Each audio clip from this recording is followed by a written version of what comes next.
Hello, everybody. Uh, yeah, it's Discworld Noir. I'm excited to play this game. Um, I had a hell of a time. Well, first of all, I was all excited because I own this game. This is great. I have the box on my shelf. Hello Nemo. Hello Afro. Hello Punderful. Sorry, I should have should have greeted people by name. Yeah, I was all excited to play the game. I was like, this is great. I've had the the CDs to play it for ages. So I went and got it off my shelf and I sat at my desk and I looked at my computer and I remembered I don't have an optical drive on this PC because when was the last time I actually used a CD for anything? And then I was thinking, oh crap. I mean, what do I do? Do I install it on my old PC and stream from that? Because it's not like it's a really intensive game, but with like VTube Studio and OBS and everything, maybe my old PC would have a hard time. And then I remembered that it's possible to acquire games through other means, such as Good Old Games was an example. I thought I was like, I don't mind paying for this game again. It's not going to be very expensive. Turns out it's not on GOG. Oh, okay. I guess the game is playing a little cutscene. I didn't know that happened. And so yeah, I had to find the game online, and there's it doesn't run on Windows 10, so there's like a patch that you have to install for it. And then when I tried to get it to be captured by OBS wasn't capturing it, and then it was capturing it, but it wasn't capturing the audio. So I actually have two separate captures. I have a game capture going for the audio, and I have a display capture going for the actual game itself. So yeah, if if anything goes wrong, I'm not going to be surprised. But I did a little bit of a test. I think it probably should work. It seemed to capture all of the audio and the video correctly. The one thing I have to be careful about, because I'm doing a display capture, not a window capture, if I try to like tab out of the game, it'll show all of the windows that I currently have open. I checked. I'm reasonably sure that one, there's nothing that's like doxing or suspicious or anything like that if I do try and tab out, and two, the resolution's low enough that you can't actually really see anything anyway. But I'm going to try and avoid doing that. So if I accidentally reflexively hit the Alt Tab and it shows my credit card details or whatever, just pretend you didn't see anything. It'll be fine. My taxes, actually, I need to do my taxes. I have very organized like finance stuff on this computer, because a good few years ago, I forget how long exactly. Oh yeah, it was the first place I was living in the US, so it would have been at least like 5 years ago. I just happened to be signed into internet banking and looking at like the latest statement for the debit card, and there were several $100 plus purchases from New York on there. And I thought, that doesn't seem right. So I contacted the bank and they were able to like cancel the charges.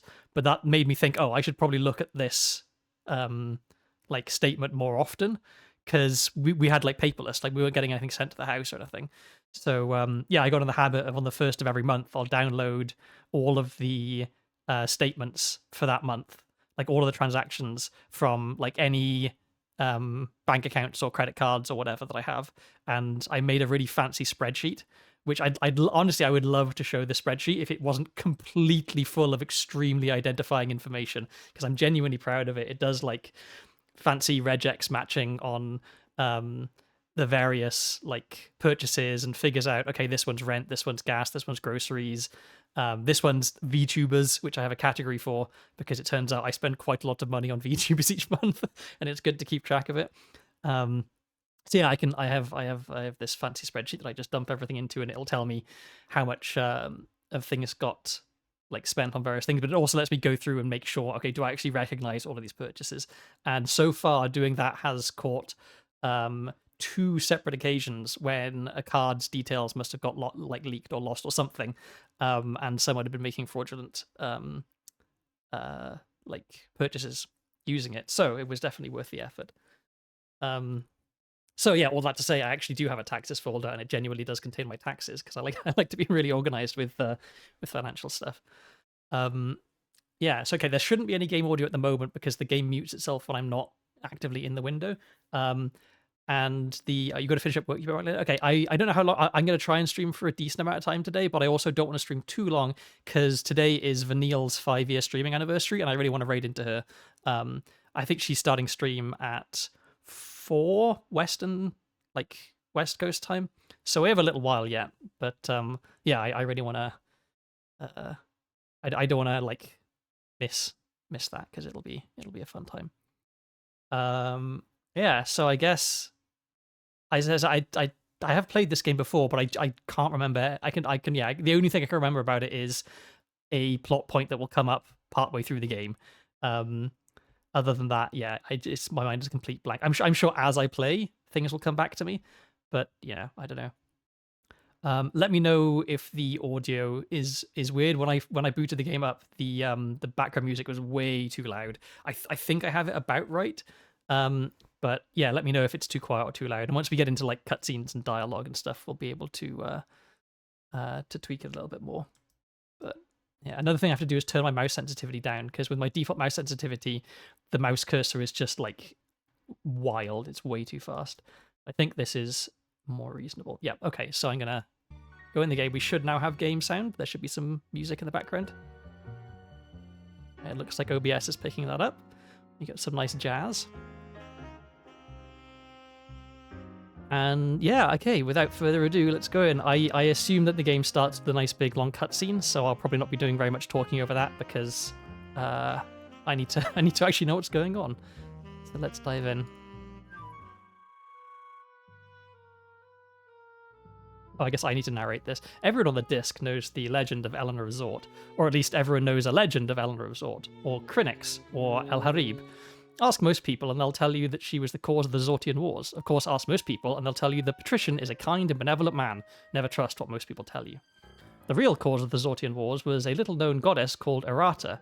It was at the wedding. This is too fast. It was the wedding of. I can't read this. It's actually going too fast for me to read aloud. I'm just going to lean out the way and I don't know. You can do your best to read it.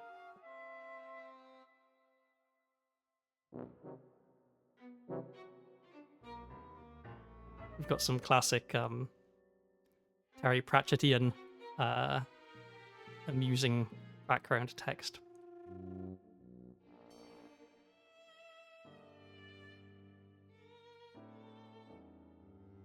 Okay, so we're looking for the Zortese Falcon, which is or the Zortese Falchion, I should say, not the Maltese Falcon.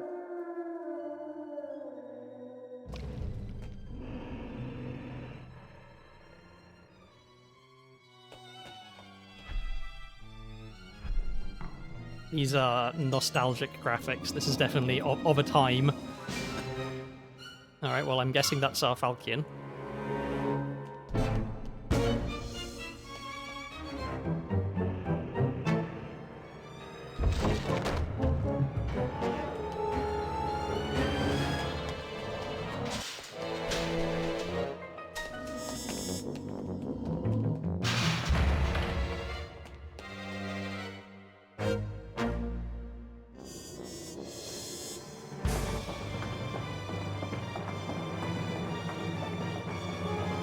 I don't rate this guy's chances of survival here. I mean, it wouldn't be much of a detective noir story if it didn't begin with a murder.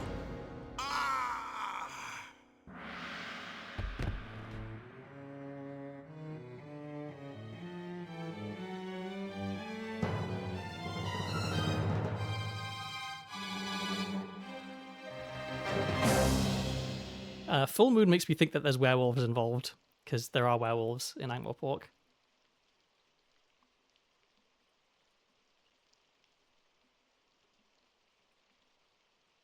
I've had some bad days since I started work as a private investigator.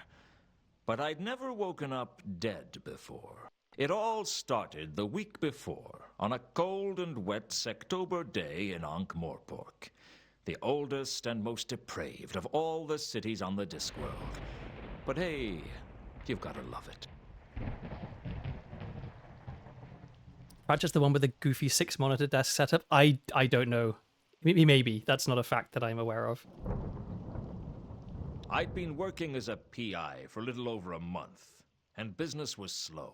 Oh, it's got to start Hiring with a an dame, investigator right? to look That's how into all your these stories business start. Requires trust.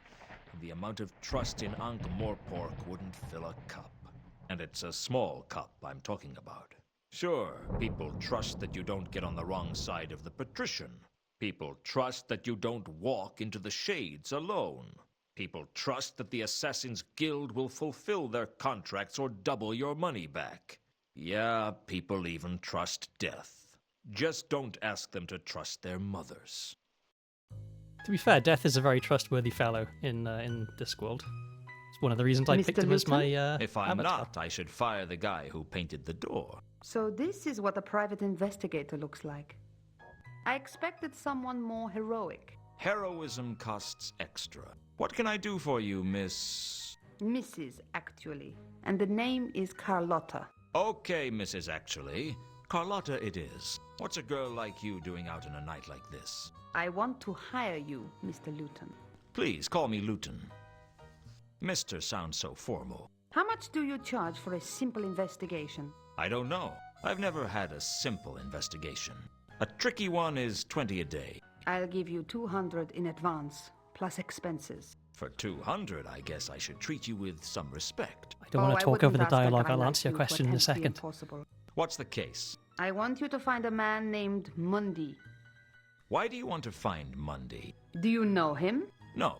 And this case will go a lot faster if you let me ask the questions. You like to be in control, don't you, Luton? If you don't pull the strings, then you're the puppet. Tell me about you and Mundy. I've been a lonely woman, Luton. You amaze me. Be surprised. Shocked, maybe, but not surprised. Mundy is my lover, Luton. Or used to be. He's been away for a while, over in Sort. He came back to Ankh-Morpork a couple of days ago on the Milka. But he didn't come to see me. I think he may be having an affair. You're wondering whether my husband knows about it. Actually, I was wondering when you were going to give me the money. My husband passed away several years ago. I hope the poor guy was smiling at the time. Is there anything you can tell me about Mundy that might help me find him? He's got blue eyes, brown hair, and a black heart. You'd like him. Has he got any friends in Ankh-Morpork? Does anyone? How tall is he? I don't know. I don't picture him standing up. What was Mundy's business in Sort? I don't know. I never asked about his work, and he never told me. Must be a very straightforward relationship. As simple as they come. Where can I find the ship he came in on? Down at the wharf. Have you been there yourself? I avoid places like that. Women and seamen. Forget I asked. This is a bad neighborhood for you to come into alone, Carlotta. I can take care of myself. I believe you. Good. Trust is important. I said I believed you.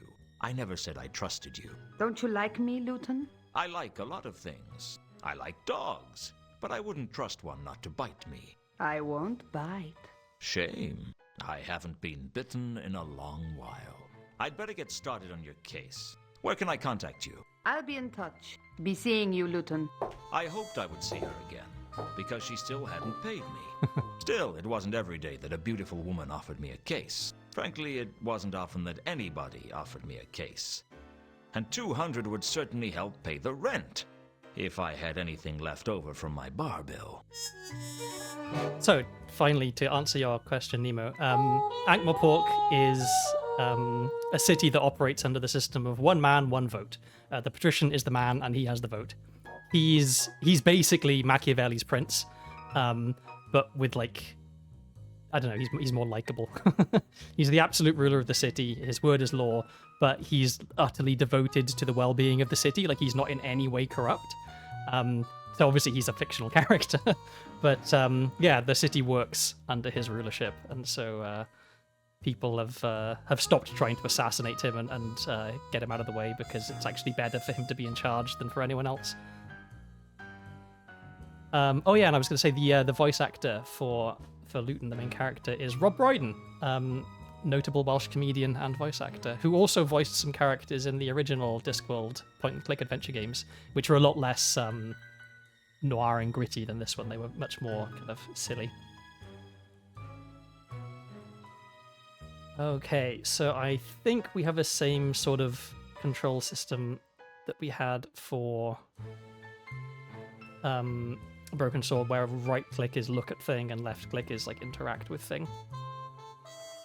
Sapient pearwood comes from a plant so magical that it is totally impervious to all forms of magic, and so valuable that thieves have cut each other's throats to own it. Unfortunately, I couldn't afford a desk made out of it, so I made do with pine. It's a nice desk, though.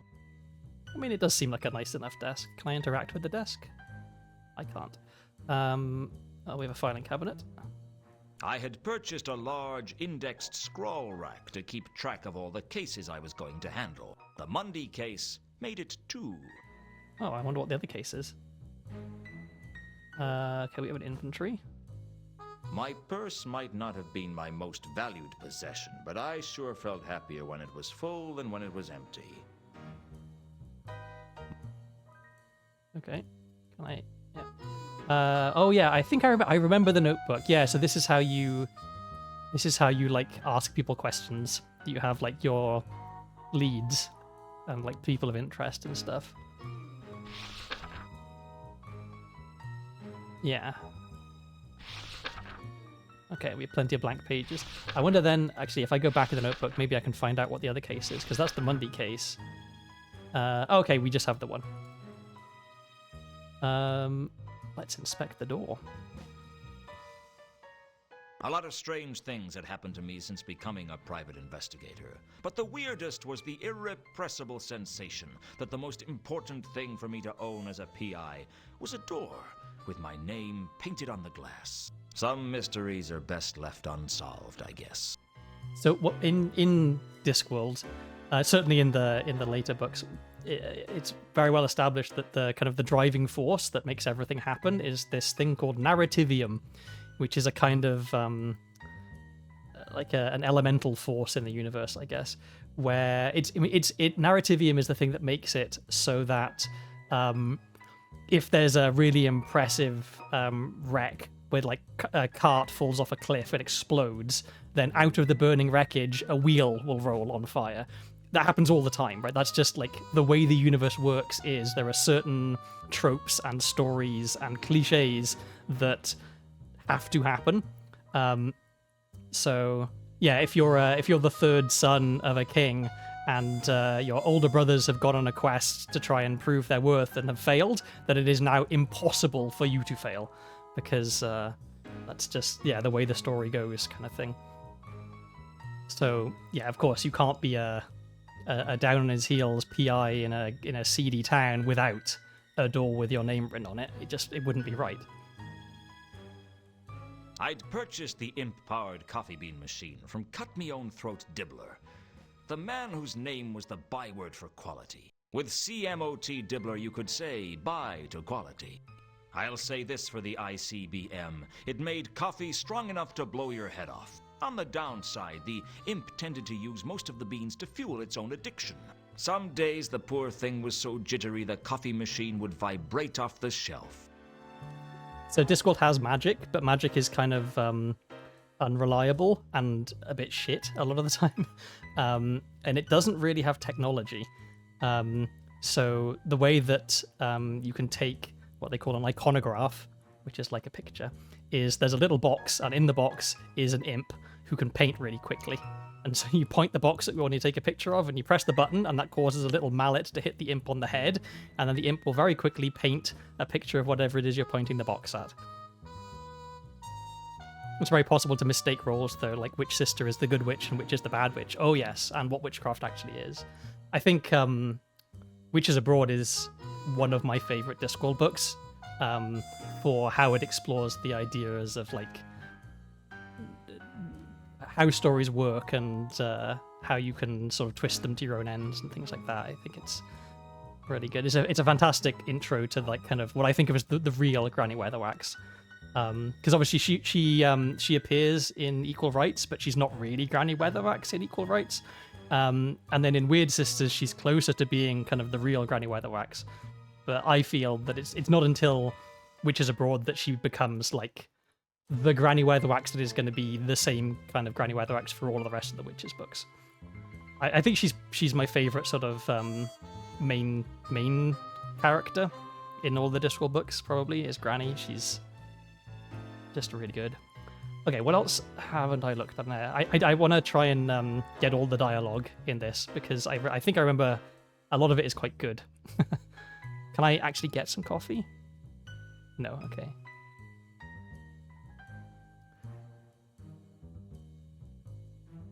Okay, that's what I have on me. Can I think about myself or look at myself? No, okay. Well, let's leave.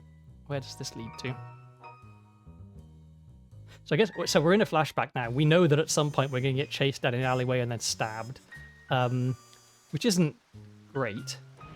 Okay, there's the wharf where the ship got in. That's our office. Okay, it looks like there are places that we can't currently visit, but that we will probably be able to visit at some point in the future. Like, I mean, that is that the... I don't know. That could be the Patrician's Palace? Maybe? I don't know. I'm trying to... I don't see the Tower of Art anywhere. That's supposed to be this enormous, rickety... Yes, we're in Ankh-Morpork. The best place to set a gritty detective story on Discworld by far. Alright, well, I guess we have nowhere to go but the wharf, so let's head on down. The wharf was on the upmarket side of the river, in the city of Ankh. The Morpork docks on the other side of the river were not a place wise travelers disembarked at. But then again, wise travelers tried to avoid Ankh-Morpork altogether. But if you traveled a lot, it was hard to miss. Like malaria. So I don't remember at all how many, like, book characters show up in this. Like, I assume some have to. Like, Death is probably going to show... I mean, we just saw ourselves get killed, so Death is probably going to make an appearance, because everyone loves Death. The Patrician might show up. They did mention him. But also, why would a lowly PI come to the attention of the Patrician? I don't know. And maybe some members of the Watch show up, because that would make sense, right? Private investigators are always having to sort of brush up against the police and get told off for getting involved in investigations and stuff. But yeah, I don't know. We'll have to see as things progress. All right, we've got Mr. Scoplet and we've got the ship. Have we got anything else? I guess we can go that way. Well, let's take a look at the ship. The Milka was a tramp schooner, one of the many ramshackle ships that plied their trade around the Circle Sea. From the looks of it, it should have sunk years ago. Even the rats thought twice before boarding it. I'm guessing on the disc is a reference to some physical disc, like on the back of something more comedic. It's, yeah, 4 elephants standing on the back of a turtle, in fact, that is the cosmology of the Discworld. One of the earlier Discworld books, one of the kind of plot points is that there's some, I guess you could call them scientists, who are trying to determine the sex of the turtle. because that's potentially a very important question. Yes, there are actually 4 elephants, but it's one of those, like, it's funny. The early Discworld books, they'll start with a description of the disc and how it's, it's flat and it's on the back of 4 elephants, and the elephants stand on the back of the turtle, and the turtle has a name, and all 4 of the elephants have different names, and all this sort of stuff. But as the books go on, it becomes utterly irrelevant. In fact, most of the books, it's utterly irrelevant. In the same way that you don't need to know that the Earth is a sphere for, like, a Sherlock Holmes book. Like, it's not important to the actual story that's being told. And so in later books, it's kind of glossed over a little bit as being, like, not really that relevant, but I guess an interesting fact. There is one book which is it's not a novel. It's a kind of picture book doesn't really do it justice, but it's like it's called The Last Hero, and it involves some people going into space, kind of, and orbiting the disc briefly, and so you get, like, that one. It is relevant that it's that the whole world is a flat disc, but yeah, most of the time it doesn't actually really matter. I have actually, so you, like, it's, those sort of idle daydreams that you have when you're like, what would I do if I got superpowers? What would I do if blah blah blah? I've intricate plans for what I would do if I was magically transported to the disc, because I know my way around the place fairly well, having read all of the books a dozen times. But yeah, it's I feel like if you know the rules, you can do quite well, because it definitely has rules, the sort of the universe of the Discworld, because of Narrativium. All right, can I do anything with the ship? No, okay, let's have a chat with Mr. The Scotland. first mate wasn't as hostile as I might have expected, but he wasn't particularly helpful either. Are you the first mate? Shiver me timbers! Hoist the main brace! Let's start again. Are you the first mate? Aye, that I be. You're not going to get any money off me, so you can drop the fake accent. Sorry, you know how it is. Some people are stupid enough to fall for that sort of thing. What can I do for you? That voice actor is Robert Llewellyn, who, despite his name, is not actually Welsh, unlike Rob Brydon, who was Crichton in Red Dwarf, if you're familiar with Red Dwarf. If you're not familiar with Red Dwarf, I advise you to become familiar with Red Dwarf, because it's a fantastic British sci-fi comedy show. Oh yes, they're trying to play by the rules too cutely will get you burned. So it's a well-known fact on the Discworld that 1,000,000 to 1 chances happen 9 times out of 10. But if you deliberately try to make something 1,000,000 to 1 chance, then it will definitely not work. You read most of the books and had the map as my desktop background for years ago. I used to have the map, and it was one of the few wall decorations I have. But then I didn't bring it with me when I moved from the UK to the US, because I was packing as light as I possibly could. So yeah, my walls are bare once again. Okay, so this is leave, this is talk. And I guess we can ask him about things for our entry and things in our notebook. So, When do you sail? As soon as we've got her loaded. How much is passage? Where are you looking to go? I don't know. Sort, perhaps. We've just come from there. It'll be a long time before we get back there again. Did you bring any passengers? Sure. We always try to take a couple of passengers. They pay their way, and if there's a big storm, they are very useful as to sacrifice to the angry sea gods. Of course, we tell people they were washed over the side. okay, and then we get the more specific questions. All right. What were the passengers on the last voyage like? There were 3 of them. One of them seemed all right, but the other 2, I don't know about them. There was something strange about them. I think that Robert Llewellyn doesn't pronounce his name Llewellyn. I think he says Robert Llewellyn. As a matter of principle, I will not pronounce it that way. Maybe that's rude of me, but I don't know. I have strong opinions about mangling of Welsh names. Do you sacrifice passengers often? No, the captain doesn't like it. He says it's bad for business. I said that we were advertising ourselves as offering an exciting tour of the Circle C, but he pointed out that most people would expect the tour to be above the water. If I'd had my way, we'd have thrown some people off the last voyage. Bad omens? The whole crew had a bad feeling of dread from the moment we set off. Looking at the state of the ship, that doesn't come as a surprise. Okay, can we ask about Carlotta? What do you know about a woman named Carlotta? Doesn't ring any bells, I'm afraid. What was strange about these passengers? I don't know. One of them seemed kind of foreign. I mean, more foreign than most. Okay. Nothing else in my notebook that I can ask about? Oh yeah. Was this there guy. a man named Mundy on the last voyage? It's funny you should ask that. You're the second person today to have an interest in Mundy. Who was the first? A dwarf. He didn't give his name. I don't think he was from round here, though. What about Mundy? What was he like? I don't pry into the passenger's business. But for a man who came on board pretty happy, he seemed pretty unsettled when he left. Not that I blame him. Something was definitely amiss on this last voyage. Do you know where he is now? Mundy? No. Like I said, I don't pry into passengers' business. Unless you actually look through their luggage after they've been washed over the side. Hey, what are you inferring? I'm not inferring anything. I'm implying that you might have had a look at their luggage at one point. If I had, I certainly wouldn't admit it to you. Which either means you didn't look, or you didn't find anything of interest. You better watch your steps, son. It's not good to make accusations like that. Don't worry. Anything we discuss is strictly between you, me, and anyone else I tell. Okay, so I'm guessing we get a little notification when there's additional things added to our notebook. So they said that there was a dwarf asking questions. Dwarfs on the Discworld are very much like what you think of when you think of dwarves, you know, short-bearded, wear a lot of chainmail, carry axes, like mining, like gold. But also, being a dwarf, it's kind of like being Jewish in that it can be, like, you can be born of dwarf parents and raised as a dwarf, or you can be like an adopted dwarf.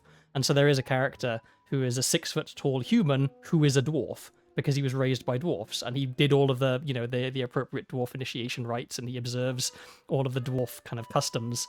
And so to other dwarfs, he is a dwarf, which is a bit confusing to some people, given that, he's twice the height of most of the dwarves. This is the Milka, isn't it? That's what it says on the prow. It's impossible to read anything written on that hull. Just because you can't read it doesn't mean it isn't there. Reality is subjective, after all. Don't get all existential with me. It was more ontological than existential. That's a really bad habit you've got there. What? Oh, sorry. I picked up a bad case of philosophy in Ephoebe a couple of years ago, and I haven't been able to get rid of it since. Just can't seem to shake it off. Normal as anything 1 minute. Next moment, I'm wondering if anything can truly be said to exist. A bit of a drawback when you're supposed to be navigating. Okay, assuming the existence of an objective shared universe, is this the Milka? Yes. Can I have a look on board? No. That better not be some kind of philosophical objection. No one gets on board without Captain Jenkins' permission. Oh, Where is the captain? I don't know. But you could try the Cafe Ankh. He usually goes there when he's in Ankh-Morpork. If it exists, of course. Captain Jenkins is a book character. He's not. I don't think he comes up that much. I think he's maybe only actually in one book. I think he's in Jingo. But yeah, he is a named book character who I recognize. All right, let's ask about this inquisitive stranger. Since that was who I'd learnt about that from in the first place, Oh. I didn't feel I had much to gain by going over old ground. Okay. And I asked, I asked about the mysterious What passengers. was strange about Oh, no, these I guess I didn't. passengers? I don't know. One of them seemed kind of foreign. I mean, more Oh, no, I did foreign ask. than Okay, most. we can skip through this. All right. I think that's all of our thing, and I mean, I suppressed the urge to ask for money. I was broke, sure, but I wasn't that desperate. okay, so that is all of our interactions. Bye-bye. Well, safe voyage, if that's possible. Let's head on down this way then. I think. Okay, we've got crates and crate. I wonder... Something tells me that crate is going to be the important one and that crates are going to be less important. I couldn't tell what the crates contained, and frankly, I didn't much care. Outgoing cargo wasn't going to tell me much. I needed to know whether Mundy had brought something with him. Okay, what about this crate? A crate. What more could I say? Okay, can I do anything with it? No. Can I do anything with these? No. Anything else to interact with here? Doesn't look like it. Okay. Well, maybe... Oh, hang on. Did I just see... Oh, okay. It was Luton that I saw pop up. Alright. I guess we're done here. But we got a lead on where to find Jenkins, so... How do I... Oh, this way. Okay.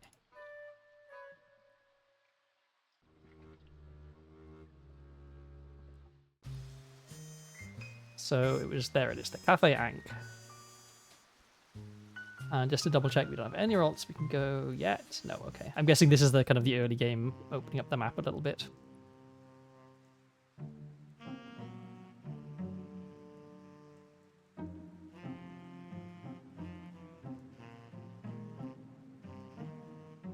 Okay, we've got an alleyway and we've got the cafe.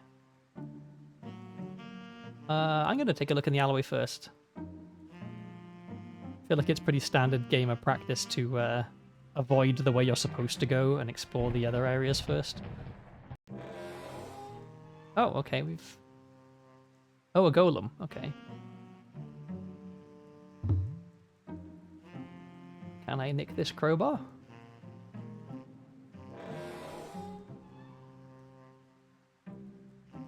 Luton, you wanna...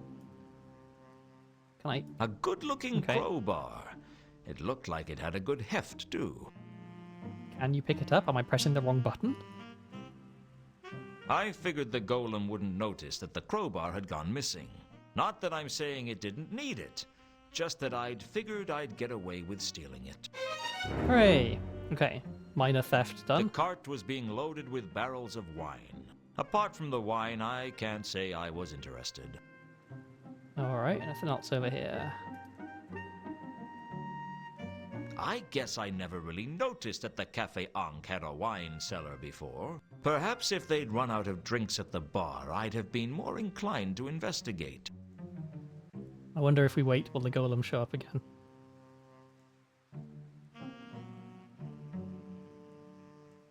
Maybe not. Okay, well, let's head inside.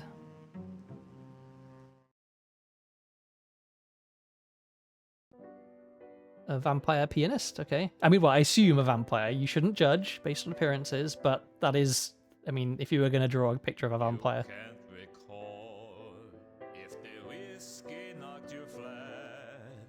And he has the accent as well.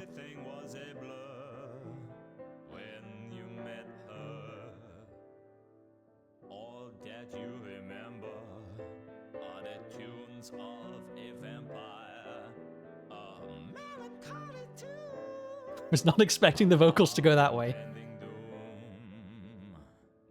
I'll fetch your tankard, fill it to the brim. A cask of stale, broken drum ale. Wondering how long till you meet again on the bank of the Ankh. Too much to drink.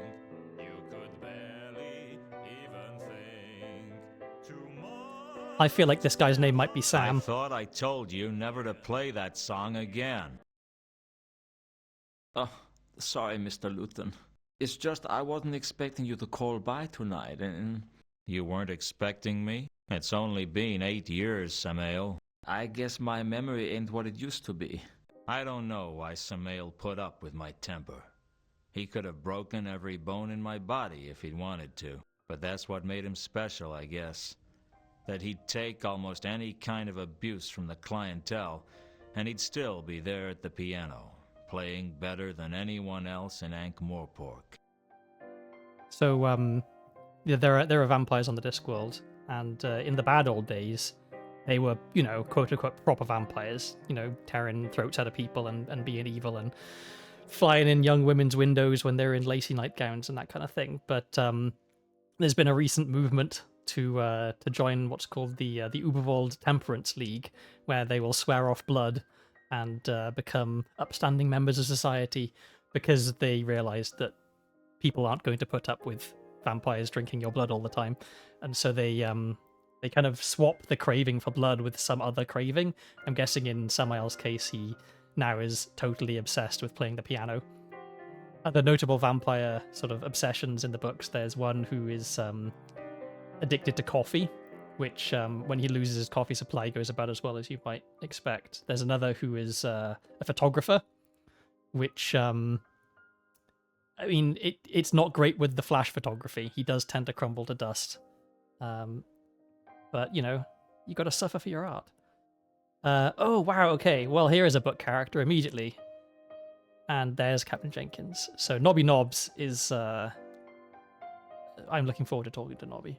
He's a real character.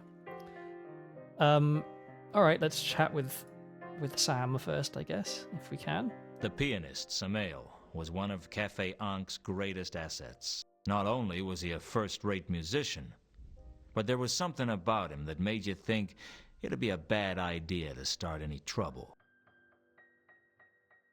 I decided not to disturb Samael while he was working.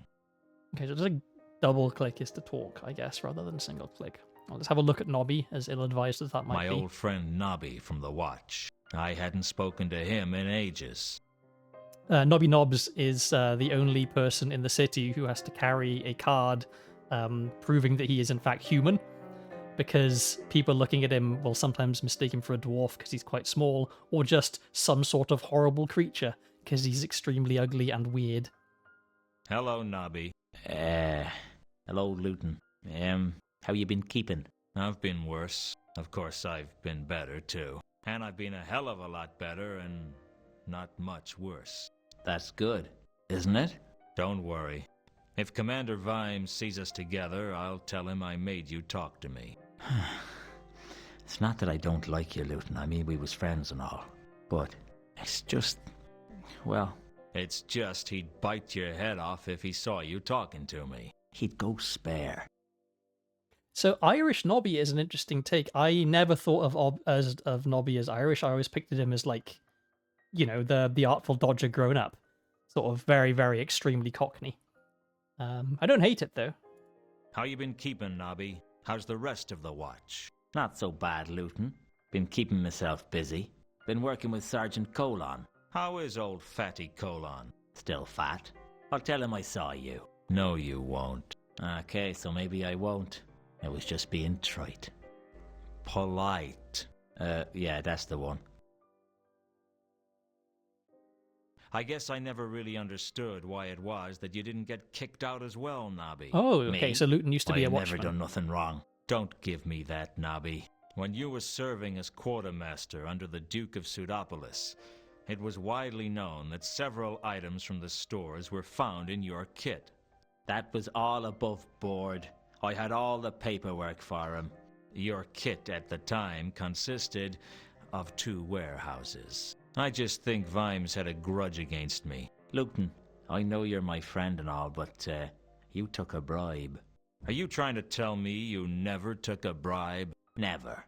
The ham from Harga's House of Ribs? Evidence. The pocket clock from the Suicide in the Shades? I wanted something to remember him by. The money in the petty cash box? Mislaid by someone. Misappropriated by you. I never misanthropated anything. I just want to understand why it was that you could get away with all your petty theft, and I couldn't get away with one act of weakness. Well, you see, Just say it, Nobby. I'm not gonna hold it against you. well, I reckon Mr. Vimes thinks that a bit of petty theft ain't something to get excited about. I ain't admitting anything, mark you. Nothing's ever been proved. Compared to some of the stuff that goes on in this city. But someone who's taken a bribe, well, that's like allowing the rich to avoid justice. That wasn't why I did it. I know, but you know Vimes. Yeah, I know Vimes all right.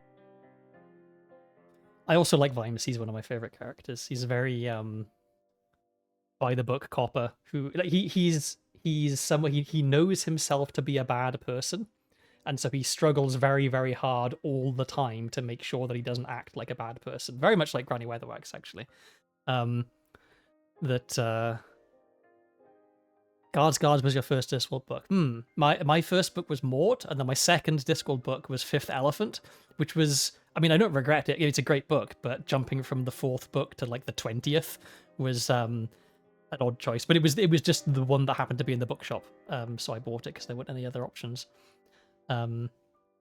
So yeah, I was introduced to Vimes very early on, but it was like a kind of a fully formed Vimes by the time we get to Fifth Elephant.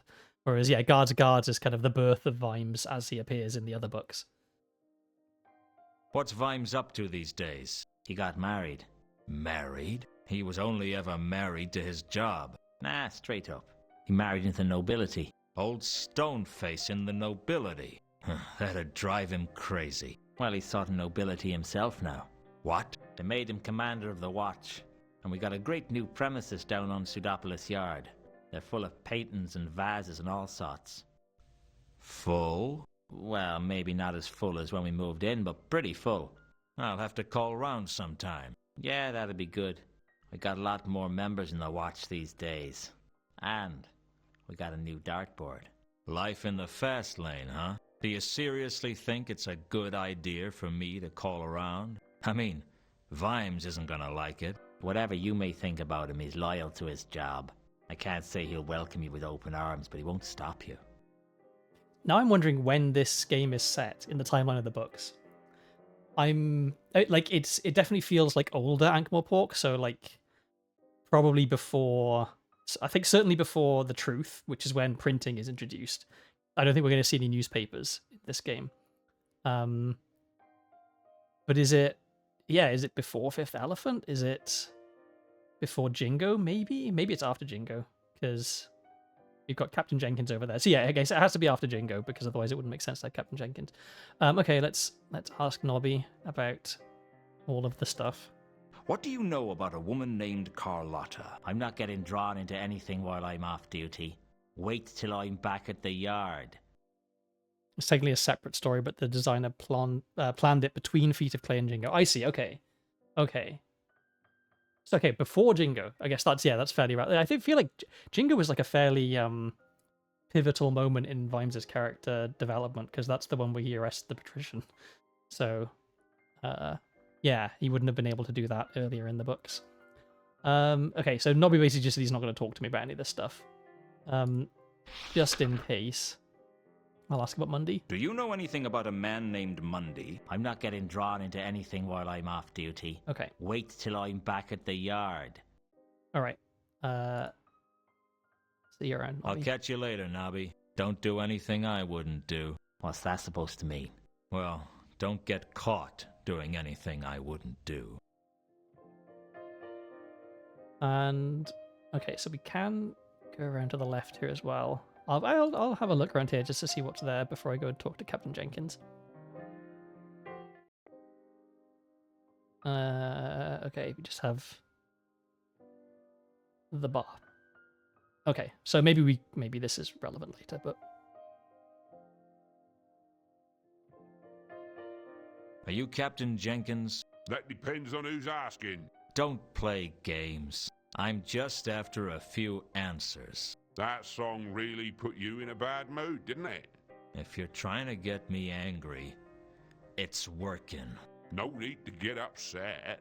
You need to drink more and think less. If I drank any more than I do now, I'd never think again. That's the ticket.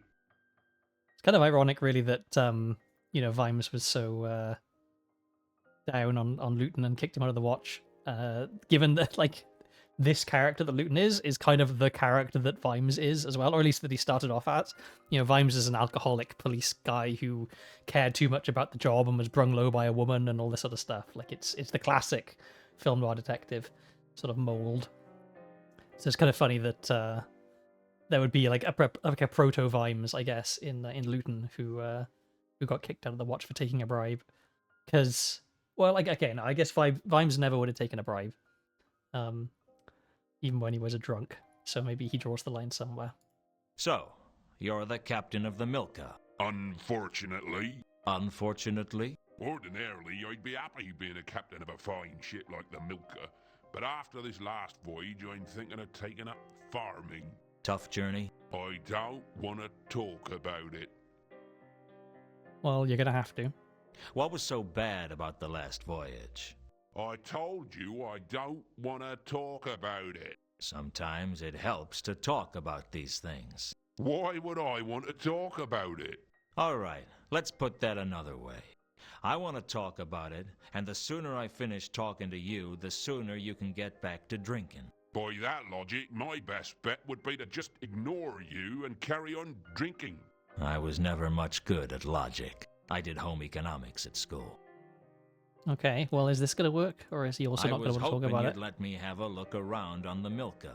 I was hoping that I was going to make enough money to be able to buy myself a harem of exotic dancers called Chantel. But it looks like we're both... All gonna of be them called disappointed. Chantel? Okay. I understand you were carrying a man named Mundy on your ship. What's it to you? I was hoping to find him. Owes you money, does he? No, he's an old friend. Him? You must think I'm as drunk as I look. Aren't you? Well, okay, so maybe I am. What did you want to know? Where is he now? I've no idea. We picked him up in Sort a couple of weeks ago and we brought him here. That's about all I want to know about him. Did he say what he was coming to Ankh-Morpork for? I think he said he was meeting someone. Who? I can barely remember my own name, let alone something I overheard through a doorway last week. Okay. The Milka looks like a good ship.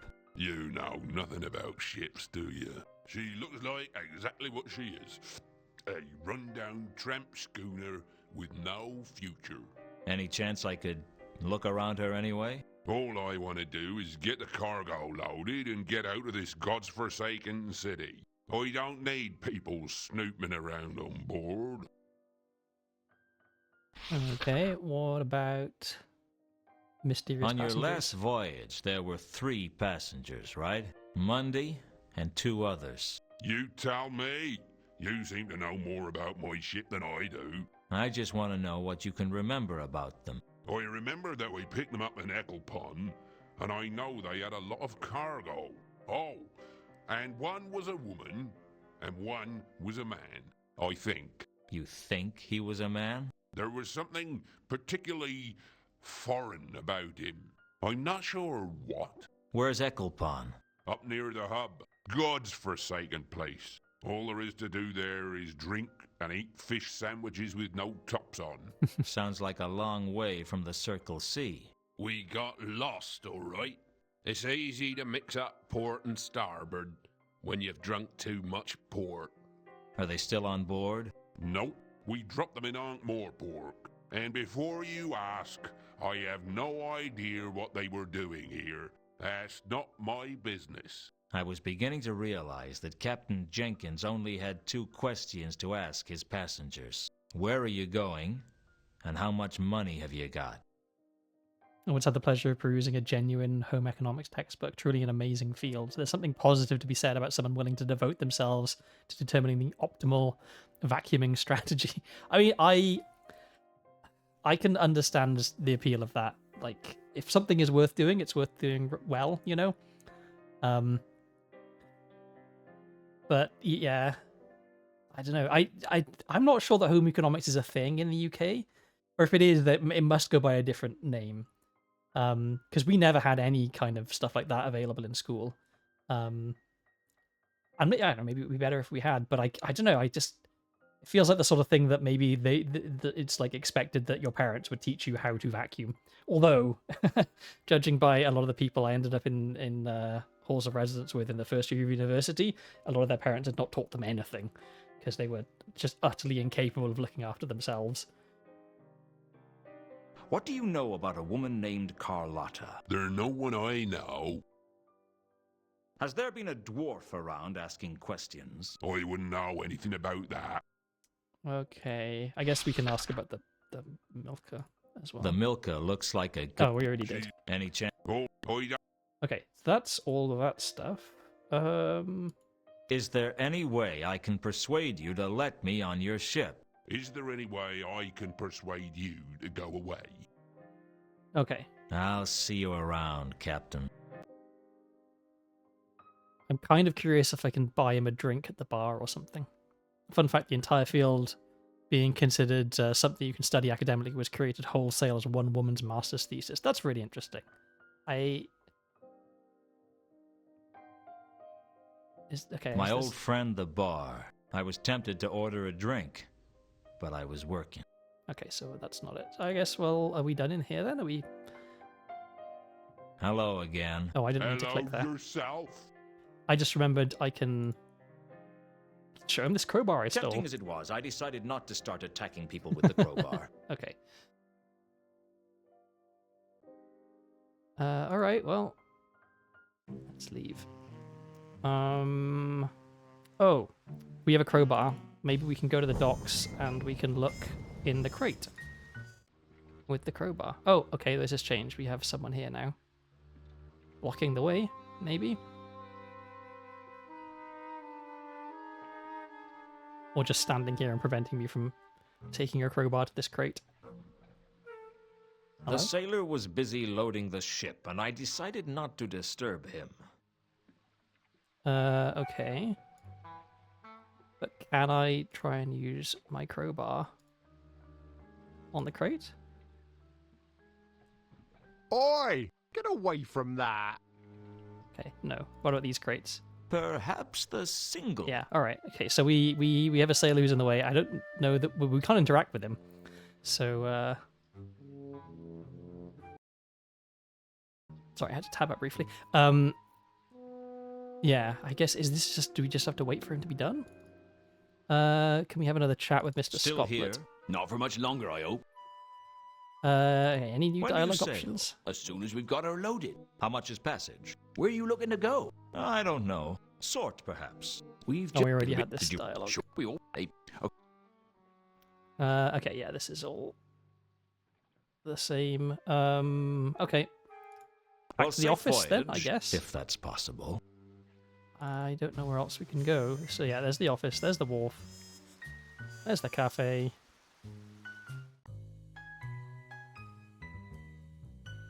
Surely I'm not already stuck.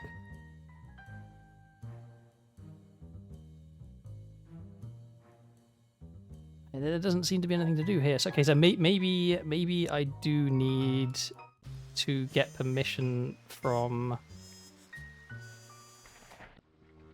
No, this is the wrong place, sorry. Maybe I do need to get permission from Jenkins. Or maybe there's something I can do back here. Okay, can I go in here? Can I talk to the golem? The golem was loading wine. I would have pitied it, but there didn't seem much point. It was just magically animated clay. Oh, so maybe it's crowbar on trapdoor.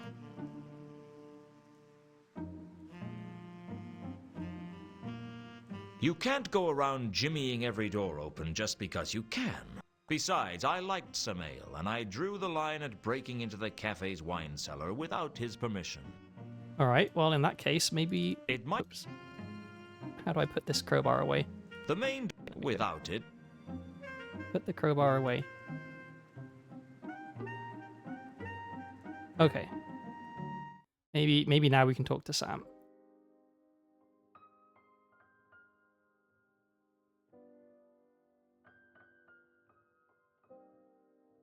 I decided not to Nope. disturb Samael Okay. while he was working. Well, then... Now, what am I doing? Nothing here. Can I buy a drink for Jenkins? I suppressed the urge to get myself a drink, although I could really have used one. Apparently not. Okay. Hello again. Hello yourself. So far, no fantastical shenanigans. A lot of me rambling on about the Discworld. We found a crowbar, which I don't know what to use it with, and we have made not really very much progress. You're the captain. We already had all this dialogue. I was hoping you'd let me have a look around on the Milka. I was hoping that I was gonna make enough money to be able to buy my... Okay, so... Am I missing something in here then? Maybe. Oh, this is the contents, okay. Oh, there'll be many more nerdy lore dumps, I'm sure. Maybe have I just mentioned that there is a case? That's in Mundy was murdered? Can I talk to him about this? No, I can't.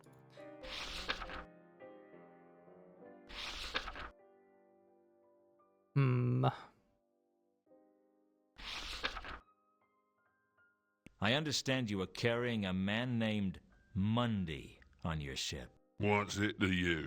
I was hoping to find him. Owes you money. No, we already have he's this. You aren't. well, what did Where is he? you... We picked him up. That's a... Did he say what he... I think he said... Who? I feel like I've done all of the talking options with all of the people that I can interact with. I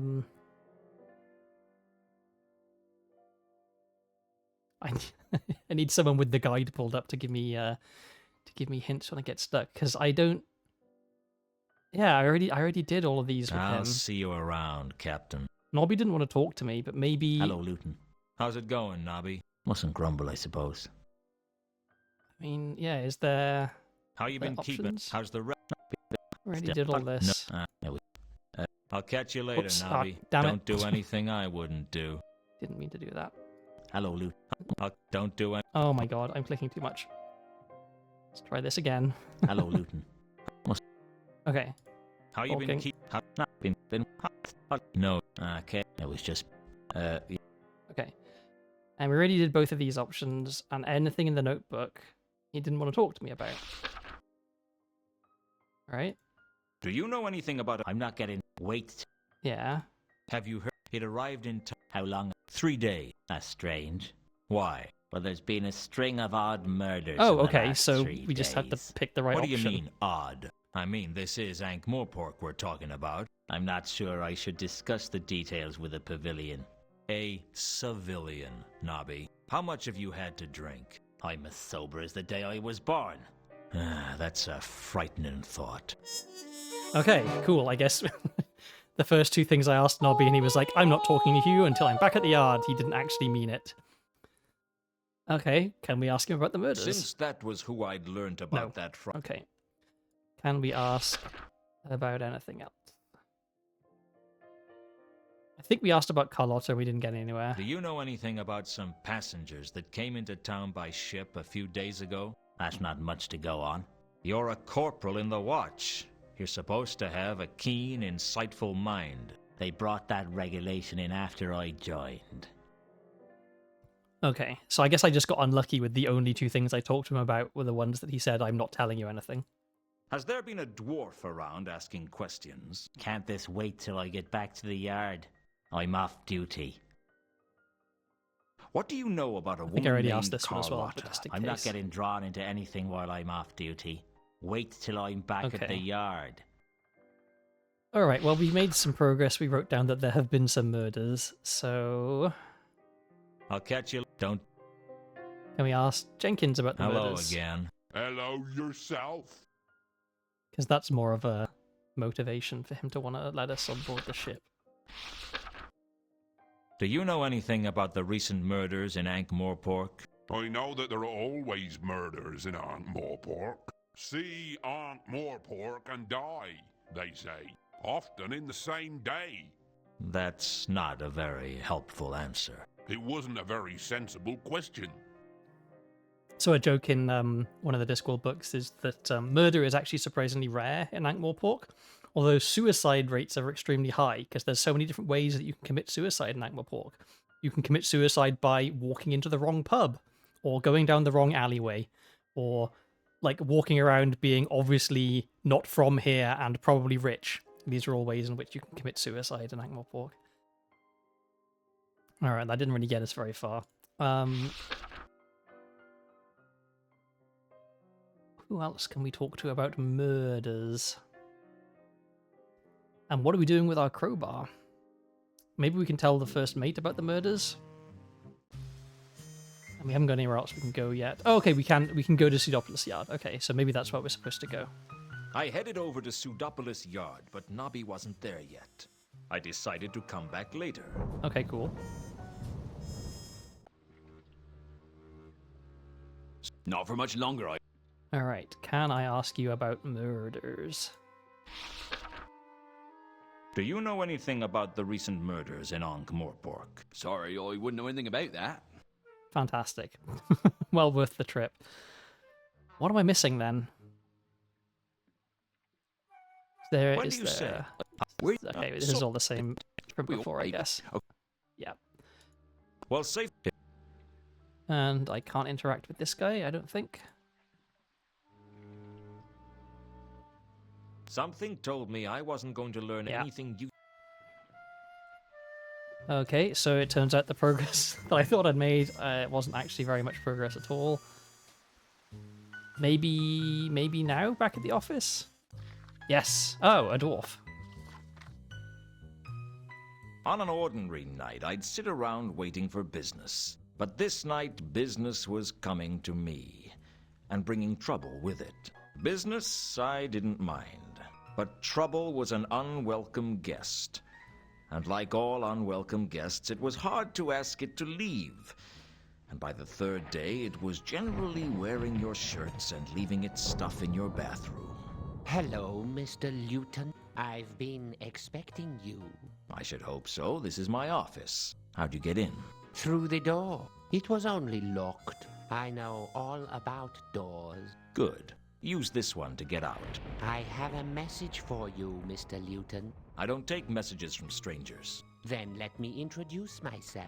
My name is Mr. Al-Khali. I don't take messages from dwarves named after cities. My name isn't important.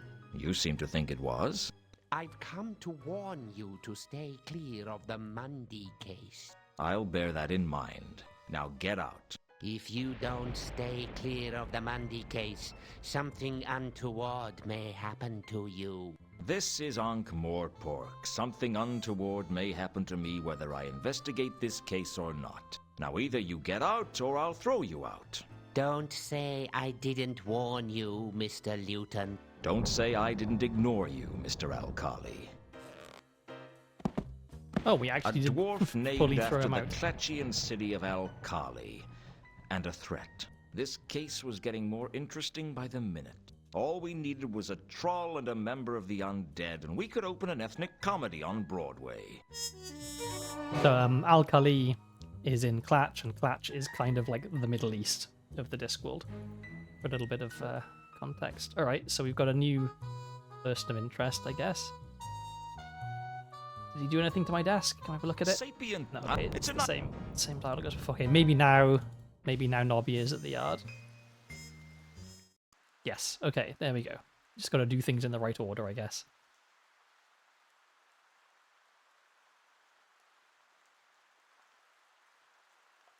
I wonder if it'll ever stop raining. I feel like it being constantly raining is standard for this kind of noir detective thing.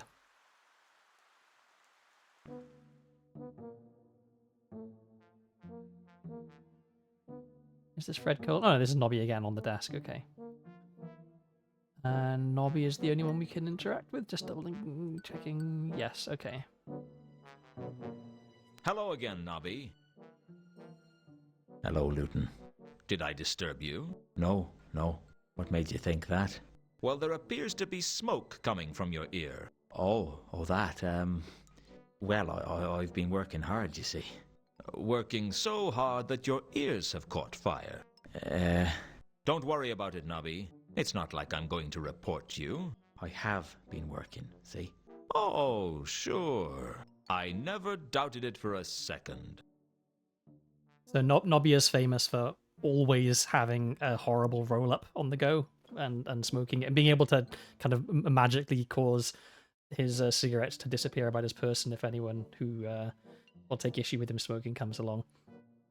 He uses the ends of his like old cigarettes and like to kind of like to begin his new cigarette. So like there's bits of tobacco that have been in a constant state of being smoked by Nobby for like a decade because of all the recycling. Okay, we probably have more dialogue here. If I'm not mistaken, Al-Khali is Arabic for the empty. I'm like, Terry Pratchett is a fiend for puns, and so I wouldn't be at all surprised if there was some particular meaning to the name of the city that's like more relevant in the book in which it first appears. How's work treating you then? Not so bad, Luton. I've been busy, though. Rushed off my feet. Yeah, I can tell. All right, time to ask about the things you wouldn't talk about before. What do you know about a woman named Carlotta? Never heard of him. Aniog is a very good one, yes. Also, just the kind of serendipitous fact that there is a real language called Ogam, which originates from the kind of the part of the world that Naniog's that Lancre basically is kind of based on. Maybe it wasn't actually serendipitous. Maybe he deliberately picked the surname Og for that reason. But I don't know. I saw a thread on Reddit a little while ago of people being like, I never realized until recently that such and such thing was a pun or a reference or whatever in Discworld. And I was reading through it, and at first I was like, haha, look at all these people. They clearly weren't paying enough attention because they missed all of these puns that I being a smart person, I spotted and I was aware of. And then I got to like half a dozen where I was like, I didn't notice this one either. He was just unstoppable when it came to the real like easy kind of pushing the boundaries of what is acceptable levels of puns in terms of their like eye rollingness and like, you know, causing you to bang the table and groan.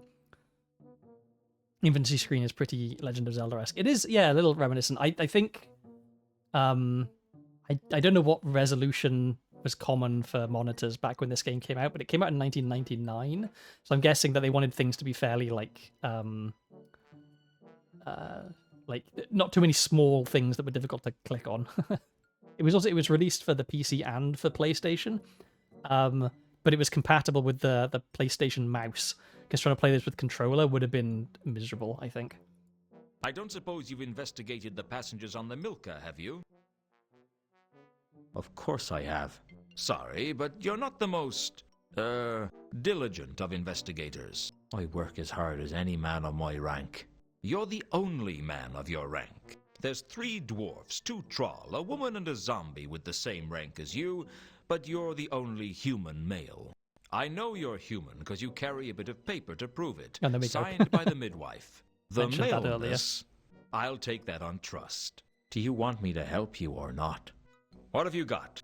Well, I interviewed one of the passengers. What did you learn? That's official watch business. You didn't learn anything, did you? Not as such, no. Any chance I could interview this passenger? I don't see why not. She's down in the Cafe Ankh now. I was just there. Well, that's something, I guess. Okay. Has there been a dwarf around asking questions? I don't know. No. Do you know a dwarf by the name of Al-Kali? Never heard of him. How did you know he was male, then? All dwarfs are male. You can't trick me. Everyone knows dwarves don't use the female pronoun. Okay. Mind you, I've always wondered what a female pronoun was. One of nature's wonderful mysteries, Nobby. Is it normally kept covered or what? I'm going to leave it to your rather uninventive imagination, Nobby. Yeah, this makes me think. So if this is set after Feet of Clay. Feet of Clay is when Cheery Littlebottom arrives in the watch and realizes that she may actually want to be a female dwarf.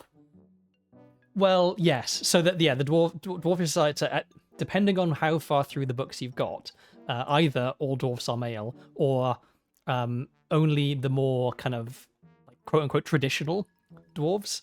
Because when in Guards, when Carrot, the human dwarf, is leaving home, like he has a mother who he refers to as his mother, who is a dwarf, and there is a girl called Minty Rocksmacker at like the next mine over who he has a bit of a crush on, and she is like explicitly described as being female. But he's from Copperhead, which is like the more sort of liberal dwarves live there, whereas the more sort of traditional, so dwarfs don't have any religion as such, but being a dwarf kind of is a religion all of itself, so they're a bit intense, I think, with a lot of their beliefs. And so the dwarves from Uberwald, which is the kind of Eastern European Russian kind of analog, where all the vampires and werewolves and stuff come from. Those dwarves are a lot more traditional. They don't use the female pronoun. They don't have the concept of female pronoun. All the dwarves have beards and axes and chainmail, and like the matter of a dwarf's sex is only really relevant if two dwarves decide they want to try and settle down together, with dwarven courtship basically being politely trying to find out what sex the other dwarf is.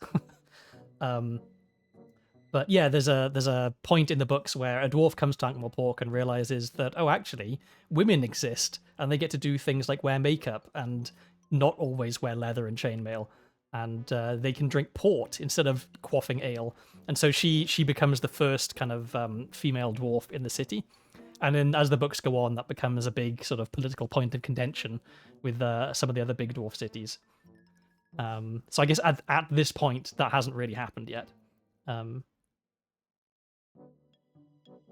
You thought dwarfs just sprang out of the ground. Well, that is a common misconception, as everyone who has watched the is it the extended version of the Lord of the Rings or the regular version of the Lord of the Rings movies where Gimli talks about dwarves springing out of the ground.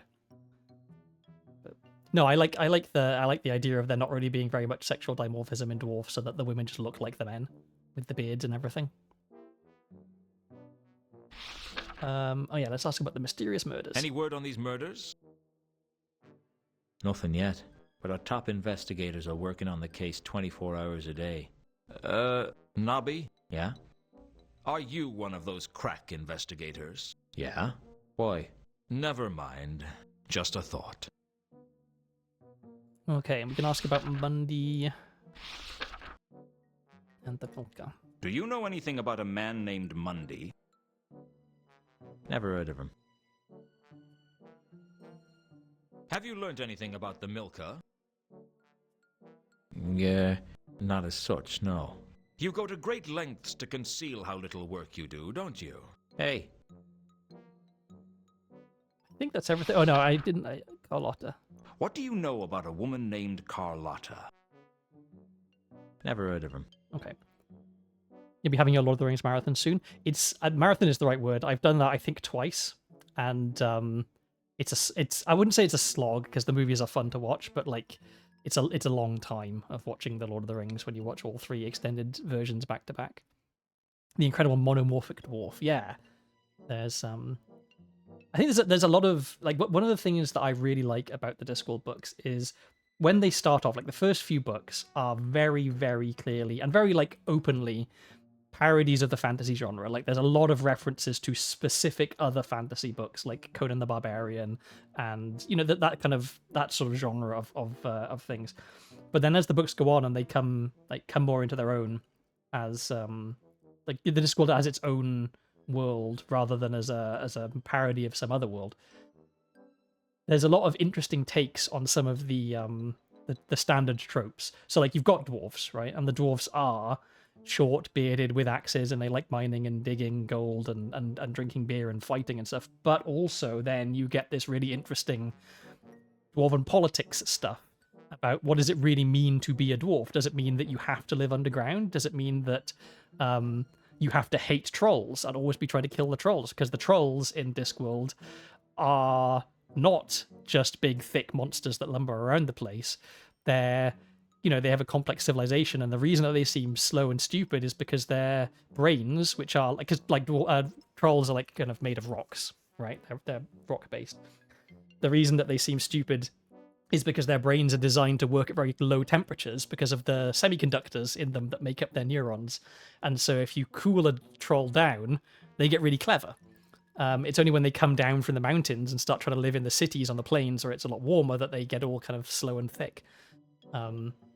And then there's elves. Elves are just like explicitly evil in the Discworld, which is, I think, a much more interesting form of elves than Tolkien's elves, where it's just like they are perfect and great and beautiful and they're the best ever, which is to me incredibly boring as a species. I think we've done all of our dialogue here with Nobby, so maybe we can we show him a crowbar? Tempting as it was, I decided. Okay, now let's. We show him his purse. No. All right. So I think that's all of our stuff with Nobby we can do here. Catch you later, Nobby. We can't go anywhere else, so I think we have to leave. And now maybe if we go back to the wharf, the sailor is done. Oh no, we got a tip that there's someone at the Cafe Ankh. We got the Alf paragraph. It's one of the iconic bits of writing. There's so many great quotes and bits from Terry Pratchett books, but yeah, I look forward to seeing this one. Okay, there's Jenkins over there. Oh, is Sam playing it again? Oh, what? Okay, we just teleported briefly. I thought I told you never to Ilsa. I thought I would never see her again. I prayed that I'd never see her again. But either the gods didn't listen, or they were having a laugh at my expense. Knowing the gods of the Discworld, I had a pretty good idea which. Play it again, Sam. You know what? No one's ever going to believe you said that. Hello, Ilsa. How long's it been? Too long. That's funny. I was thinking that it wasn't long enough. Aren't you pleased to see me? Sure. Like a jellyfish praying for the tide to come in. What's that supposed to mean? If I always knew what I meant, I'd be a genius. Back then, you always knew what to say. I still know what to say. I just choose not to. You're getting a big kick out of making me feel cheap, aren't you? Well, maybe I had it coming. Hey, don't take my side. You'll take all the fun out of it. Okay, well here's our femme fatale, I guess. Or well, I mean, is Carlotta the femme? Maybe it's just all femme fatales. I spent years rehearsing what I'd say if I saw you again. What I'd ask you. I tried to imagine what you'd say. But now I'm here. You can't think of anything to say? Now you're here, and I just want to slap you. Just once. Across the cheek. What will that prove? That I still haven't forgiven you. You're not making this easy, Luton. Did you think I would? Did you think I'd just come bouncing up to you like a trained puppy? Maybe I'd wag my tail and wait for you to throw me a stick. Well, I'm never going to be another woman's dog for as long as I live. That's cruel. Not as cruel as the day you left me. It's a bit unfortunate that her animation stops with her mouth open. It makes her look a little bit gormless. Alright, let's learn about the song, I guess. What made you ask for that song? I was feeling sentimental. It's good to know that you still remember me. How could I forget? I don't know. But you managed to leave. I figured you'd probably manage to forget as well. Never. I tried to forget you. I tried to forget the day you left. I tried to forget the good times. I tried to drown your memory in cheap whiskey. And did you forget? I don't remember. I still remember you. That's what the song means to me. It's everything that's good about our time together. You got lucky, Elsa. You got all the good memories, and I got all the bad. It didn't have to be like that. It's always like that. I wonder if you've never seen Casablanca, does this game make any sense?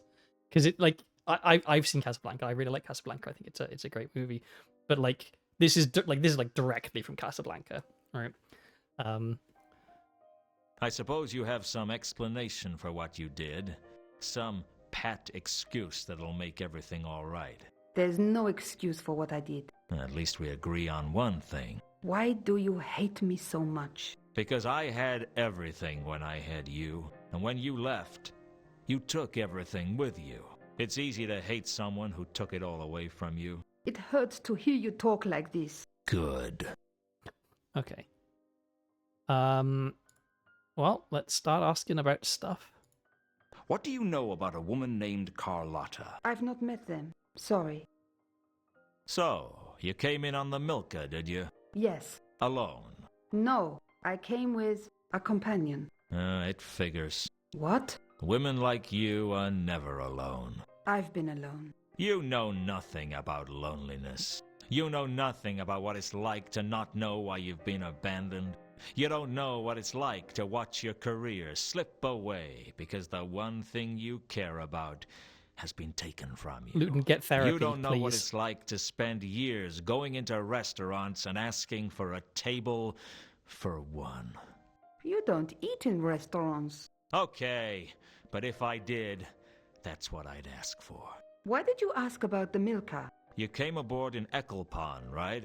With a man. Yes, his name's Two Conkers. How did you know? It's my job to know. Two You're being Conkers is an paid to find unusual out where name. people board ships? No, I'm a private investigator. Yeah, I'm guessing that was us writing down Two Conkers.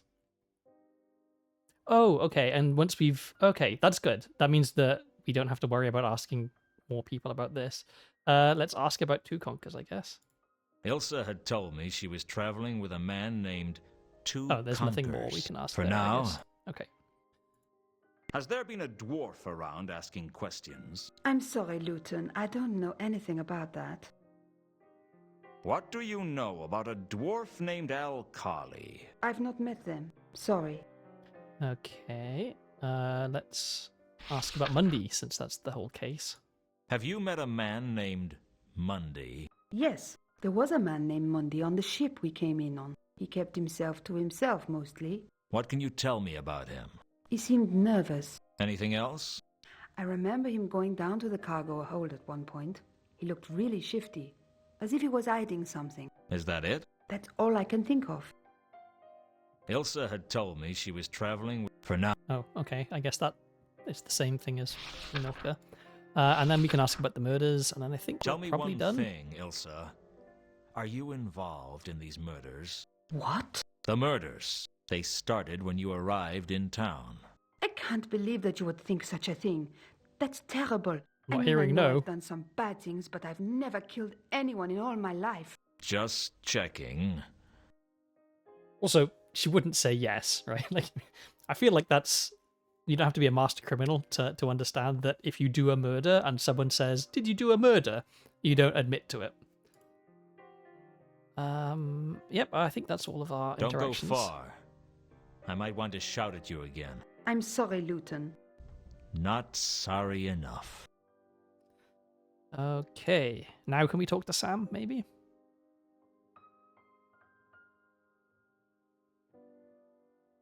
I decided. Anything more with Captain Jenkins? I guess we Hello can ask again. about Hello Two yourself. Conkers.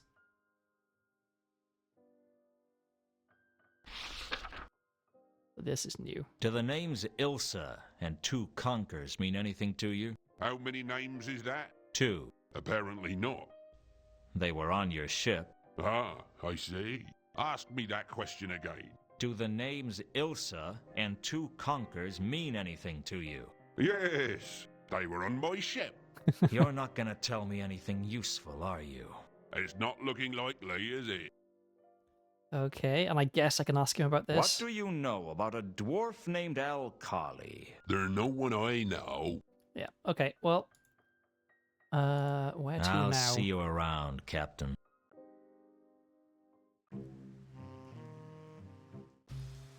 So we can go back to our office, we can go to the cafe, let's go to the wharf. I wonder, maybe now we can... Okay, the sailor's gone, we can open a crate with a crowbar.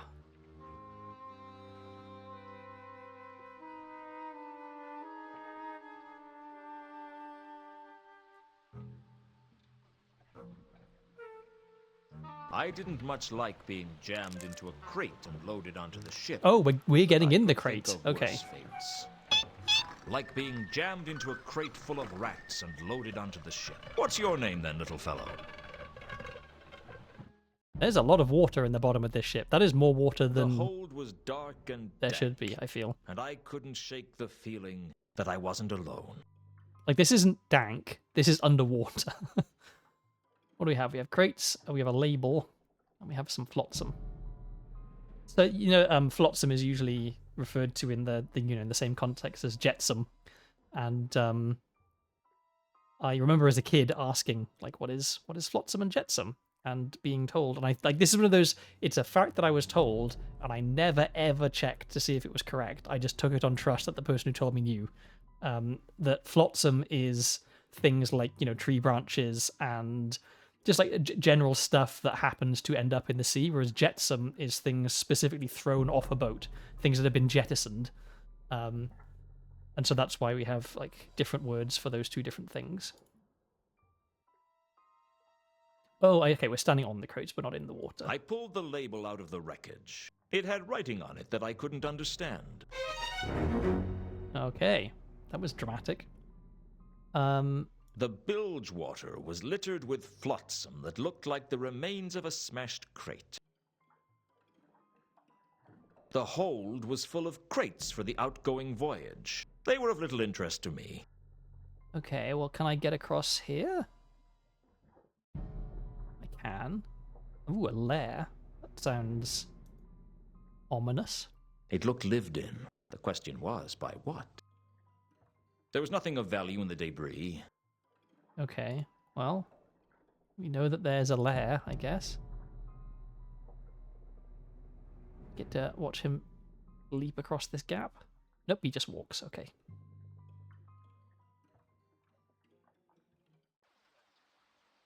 Alright, well, we're on the boat. There's the first mate who we don't want to talk to, I'm guessing. Doesn't look like we can get to the cabin. Doesn't look like we can really go anywhere apart from here? Oh, that's back down. I don't think we want that. Can we go upstairs? Trying to see what there is for me to interact with. Oh, we can go this way. Okay. Here we are. What do we have? We have bunk and another bunk. Well, A perfectly ordinary bunk bed. And this one is also a perfectly... bunk bed, like any other. And what else do we have? Can't interact with any of this. I searched one of the bunks, but found nothing useful, and nothing I wanted to think too closely about. Okay, what about the other one? I searched a bunk and found a small scrap of cardboard. It could have been anything. There was a number on the back. Either a 6 or a 9. It was hard to say. The actual difference is intention. Flotsam is unintentionally and from a wreck. Jetsam was thrown off usually to lighten the load, but I've no idea how one is meant to tell the difference on shore. Okay, cool. So I was not lied to exactly, but I was still somewhat incorrect. It's also possible I forgot what they actually told me because it was a while ago. Can I look at what I just picked up? Okay, a bit of paper with a number on it. But maybe it's not a 6 or a 9. Maybe it is the Japanese character No. That is also a possibility. The scrap of cardboard I'd found in one of the bunks on the Milka had a... Okay. I'd pulled the label out of the flotsam in the bilge water of the Milka. Okay, is that... Maybe that's everything I needed from here then. I'd managed to remain hidden on the ship, but I knew my luck couldn't last forever, because I'd stopped being lucky around age 12. I just noticed something that I wanted to look at, but I can't go back. I'm guessing. I don't think he saw who I was as I dived in elegantly onto the Ankh. Fortunately, the crust of the Ankh was soft that night, and I escaped both injury and discovery, although I needed 2 baths just to feel dirty. So, the Ankh River is, it's generous, charitable to call it water, what flows through the Ankh River. Rather than having a boat race, the university and the city, yes. So the river is, in the summer the river catches fire. There are plants growing on it sometimes. I think there's a bit in the books where they say that the Ankh is the only river where if someone is, if a body is thrown into it, you can draw a chalk outline around it. I'm trying to remember if there's... Oh yes, instead of the university boat race, the teams carry the boats and run on the crust of the river. They have to use special boots so that they don't get dissolved by the quote unquote water. Okay. I had purchased them. Yeah. Can I interact with this? All I had to do was track down Mundy and tell Carlotta where he was. Okay, so it turns out I wasn't actually interacting with this stuff earlier. Nothing like a cup of imp-made coffee to make me jittery and paranoid. Okay, can I interact with the desk? I could hardly carry the desk around, That's even not if what I wanted you to do. Alright, anything else? You've got a door. Can we just interact with the door? I think we could safely say that the door to my office was just for getting in and out of my office. Okay, thank you. Alright, well, why are we here then? We could go back to the cafe.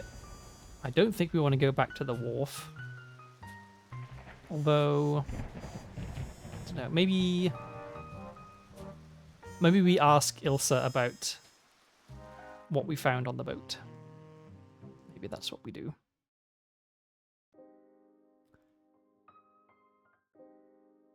You came back. I'm not staying. Oh wait, no, not this. Inventory. Can you read this? Yes, it says Pier 5. What language? Agatean. How do you know an obscure language like that? Actually, Two Conquers is from the counterweight continent. I learnt it from him. I thought that people weren't allowed to leave the Agatean Empire. Oh, things have freed up these days. I'd be careful who you tell about Two Conquers, Ilsa. Why? People can be funny about foreigners, and there's always been rumors about the Empire. They say they use powerful magic there. The last time one of them arrived here, the city got burned down. Two Conquers isn't going to burn the city down. You know that, and I know that. But the average man on the street doesn't know that. They see the unknown as a threat.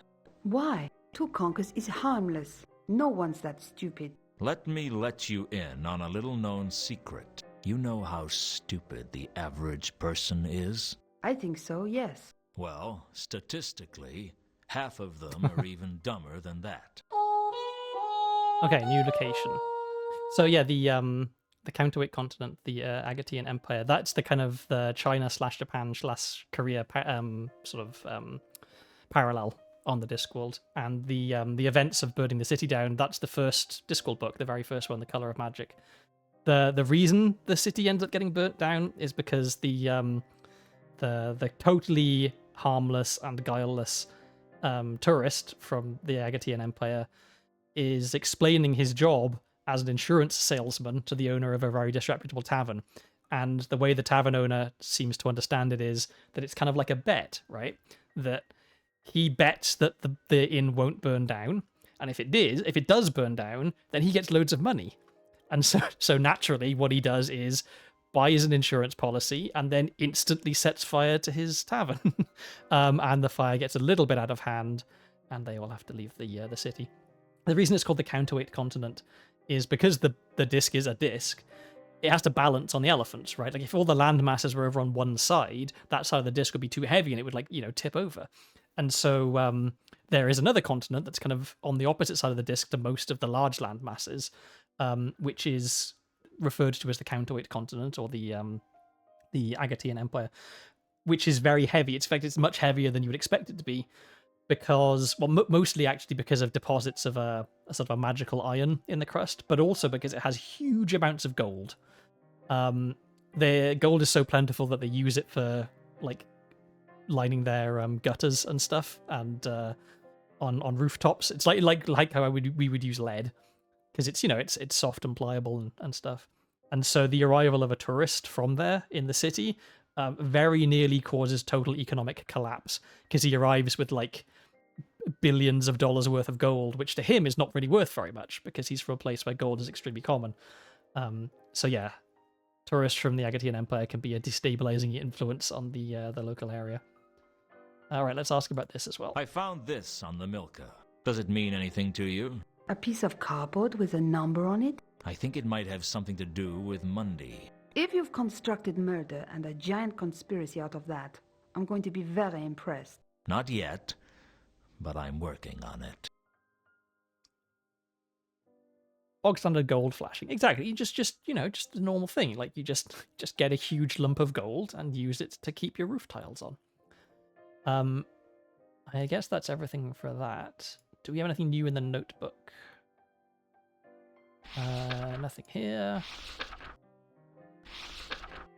Nothing here. Okay, so then I guess we go to our new location. Don't go far. I might want to shout at you again.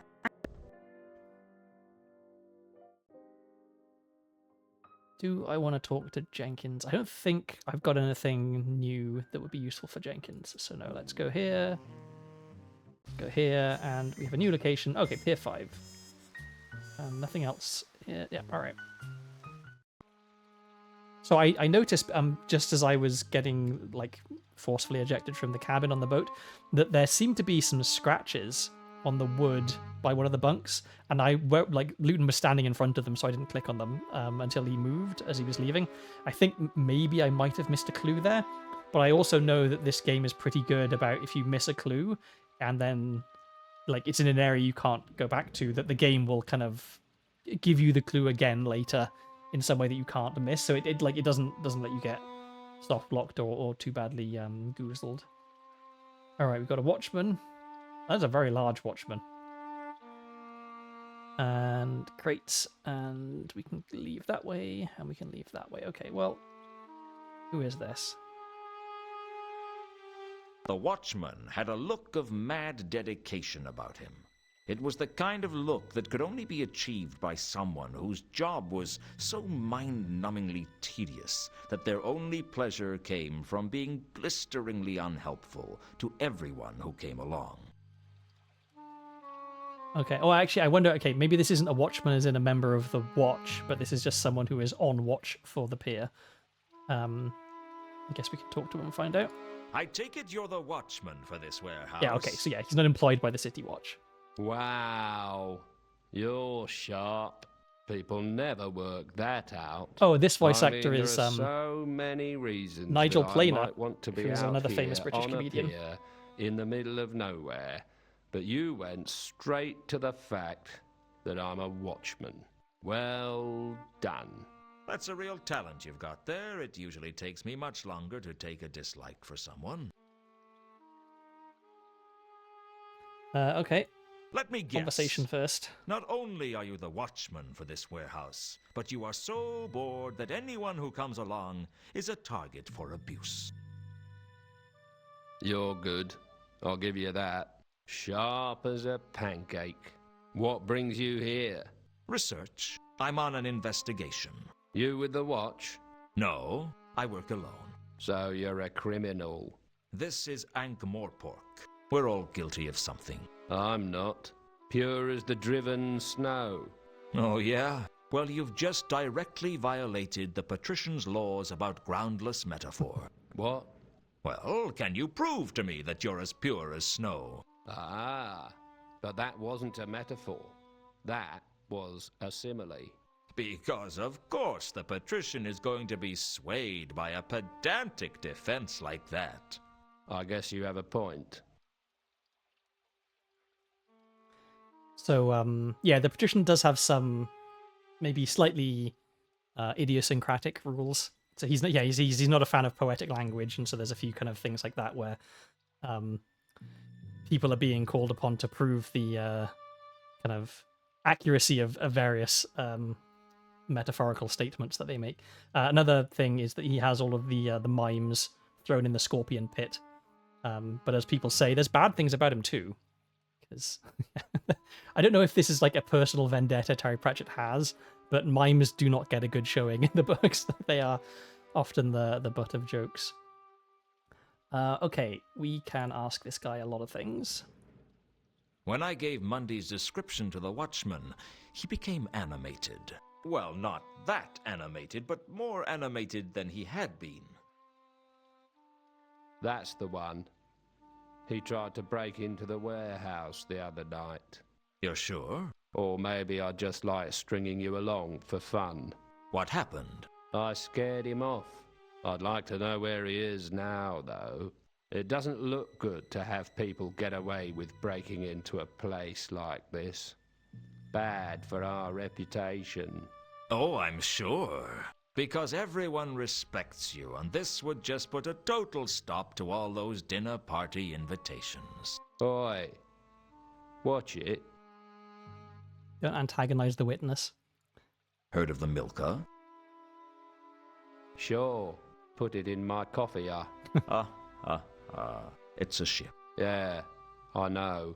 Just winding you up. Well, I'm already about as tightly wound as I'm going to get. Unless you were planning to use me as an alarm clock, I'd start thinking about being cooperative. Where's the fun in that? The Milka? Oh, yeah. All I can tell you is that they unloaded their cargo here. What was their cargo? Oh, I couldn't tell you that. That'd be violating Watchman cargo confidentiality. There's no such thing. Oh, all right. I just don't want to tell you then. Satisfied? Ecstatic. Okay, I don't know how useful or helpful, rather, this guy's going to be, but if I've learned anything from playing these kinds of games, it's that you have to use everything on everyone, and you never know which one is going to be the one that gives What you do the you next know clue. about a woman named Carlotta? Sorry, I don't get to socialise much with this job. It's the night work, you know. So, Nigel Planer, who voices this character, he was in the first 2 Discworld games as well, voicing various other characters. The kind of I guess the star attraction for the first 2 Discworld games was that they had Eric Idle of Monty Python fame voicing Rincewind, the main character, who is a completely useless wizard who nevertheless ends up saving the world multiple times. Has there been a dwarf around asking questions? That's nothing to do with me. I gave the watchman Al Kali's description. He didn't recognize it. Do you know a woman named Ilsa or a man named Two Conkers? Sorry, I don't get to socialise much with this job. It's... Oh, we already had that dialogue. Okay. And finally, murders.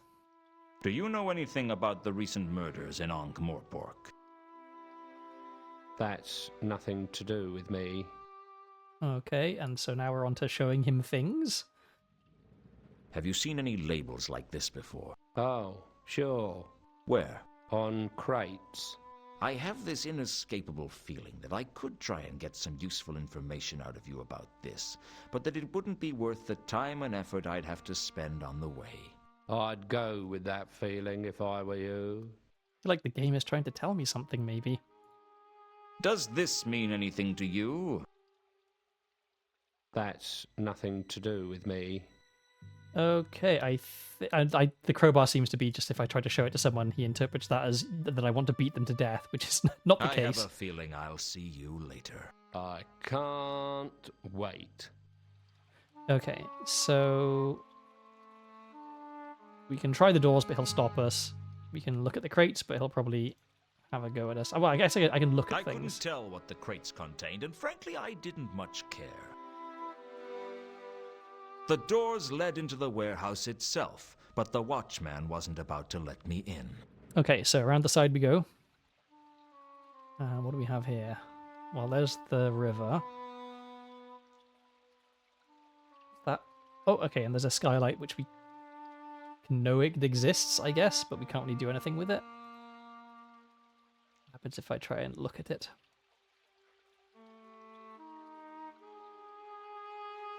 Let's look at the Ankh since we're close by The there. River Ankh.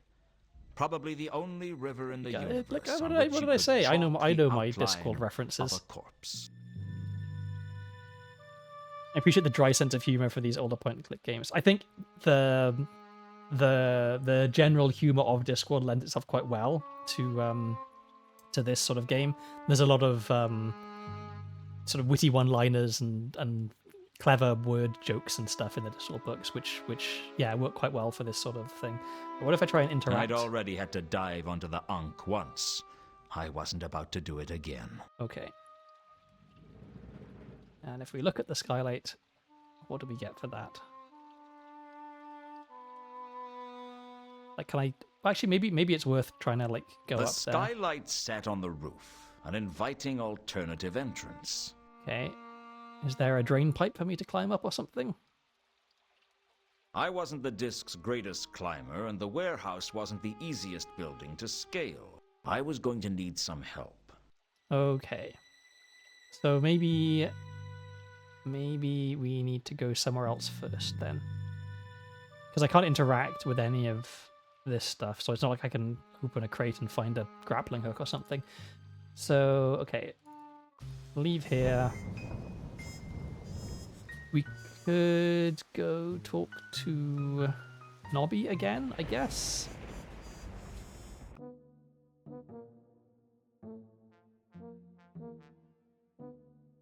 Just to double check, there's still nothing for me to interact with here. There's not. Okay. Hello again. Hello. Okay. I guess I can show him this. Can you read this? Give me a break, Luton. I don't know everything. I doubt this is going to mean anything Does either. this mean anything to you? No. So one sad thing about this game is because it's not on Steam or well on any platform really, there are no achievements, and so I get it's a double-edged sword, I guess. On the one hand, sad I don't get any achievements for playing it. On the other hand, thank goodness I don't have to worry about trying to get some achievement like show everybody in the entire game your crowbar or something, you know. Okay, what do we have that's new in here? We have this, I think. It didn't seem worth... No, okay. And what about... No, I guess we've done all this, so there's nothing for us here. The troll stepped out of the shadows like light was too intimidated to illuminate him. He seemed like the quiet sort, but you got the feeling that if you stepped out of line, you'd get your teeth kicked down your throat. For that matter, he could kick your throat down your chest and your chest through your legs. But I was hoping it wouldn't come to that, because none of my clothes would fit. Find Therma. Sorry, friend, I don't understand. Find Therma. You want me to find Therma? Is that it? Well, what is it? A person? A thing?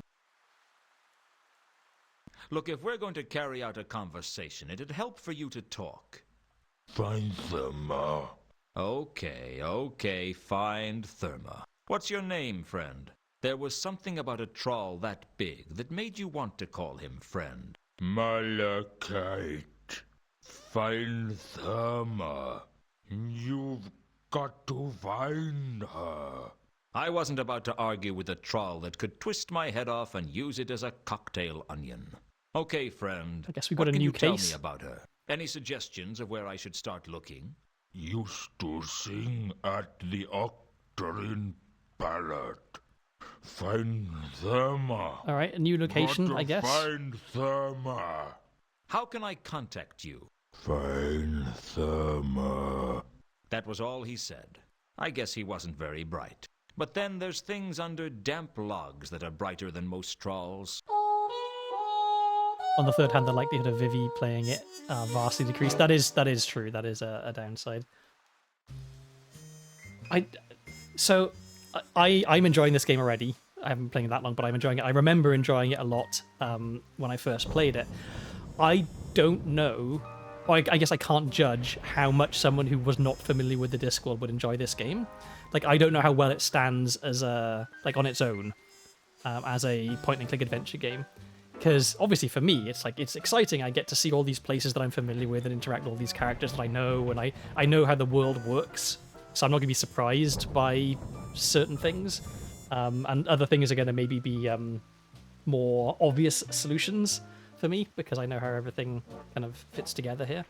So yeah, I'm curious how people who are not familiar with the Discworld would get on with this game. Oh yeah, Octarine is the eighth color of the rainbow, the color of magic. There's a great flowery descriptive passage where he's talking about the color of magic, the light fantastic, which is the name of the second Discworld book, incidentally, and how it's only wizards can see it, and it's the color of the imagination, all this sort of stuff, and then it finishes with it's a rather disappointing sort of purplish greeny yellow. Oh no, purplish greeny orange color. It's possible that this game might require some reading homework. However, I will say, reading the Discworld books is I won't say that everybody will enjoy them, because certainly there's nothing that everybody in the world will enjoy. However, if you are a fan of reading, if you're a fan of comedy, If you're a fan of fantasy or if you're a fan of sci-fi, I think it's pretty likely that you will enjoy the Discworld books. They are very good. Okay, here's the Octrim Parrot. This is our new location. I guess we go there for lack of anything else to do. Oh.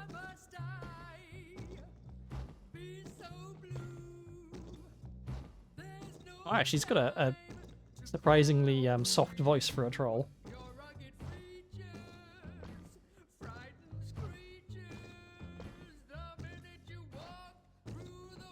Oh, this isn't a cutscene. I can actually move around. I thought I had to sit and wait for the music like I did in the The bartender was a place. half-elf called Mencken, and I knew he wouldn't appreciate someone coming into his place and asking questions. Fortunately, Half-elf. I didn't care what he appreciated. I wouldn't trust a half-elf. Okay, well, let's have a Can chat. I help you? You could sell me a drink. What's your poison?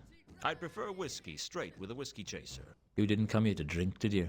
Well, I didn't come here for the sparkling conversation. I'm excited, and I'll Most tell of you the why I'm customers excited in a go minute. Squeak, squeak. Actually, I wonder, can anyone guess why I'm excited, having just talked to this character? I'll give you a moment to consider. And I guess I've neglected my water, so I'll have a nice I'll have a drink while people have a think about why I might be excited about this very particular character that I just talked to.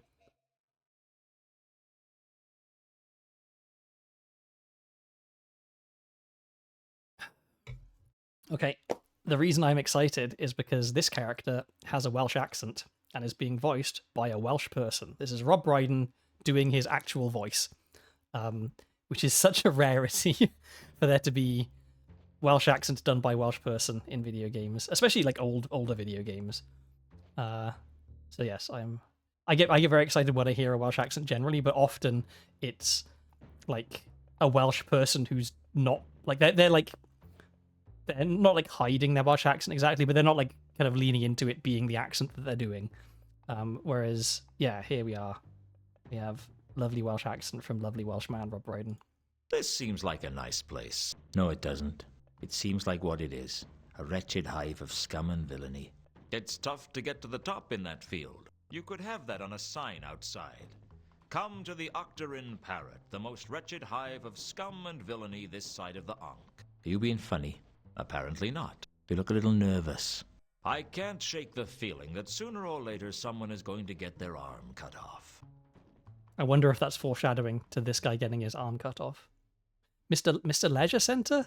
I'm not familiar with that reference. Have you always owned the parrot? No.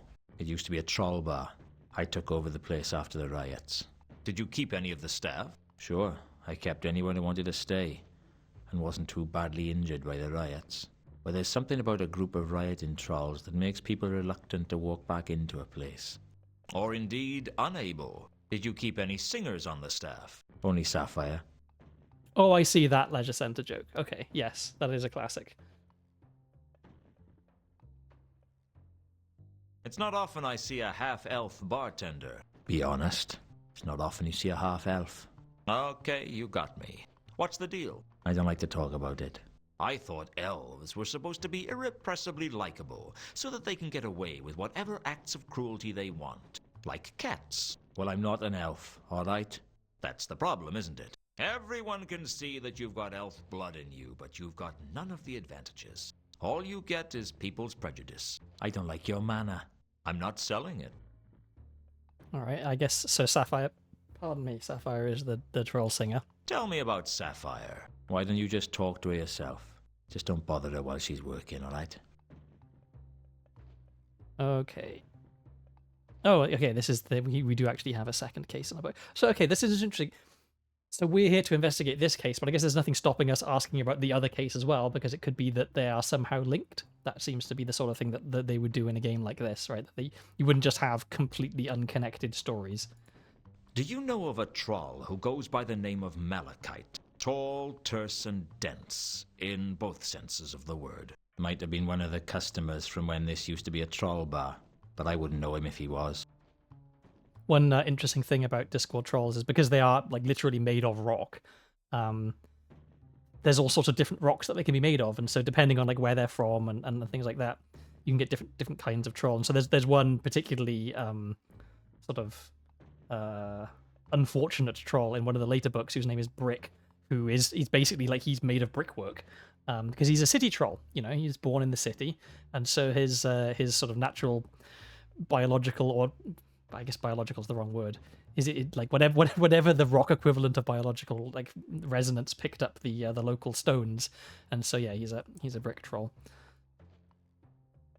Do you know someone named Therma? She used to sing here. That'd be before my time.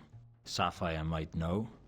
She knew all the troll singers from back before I took over the parrot.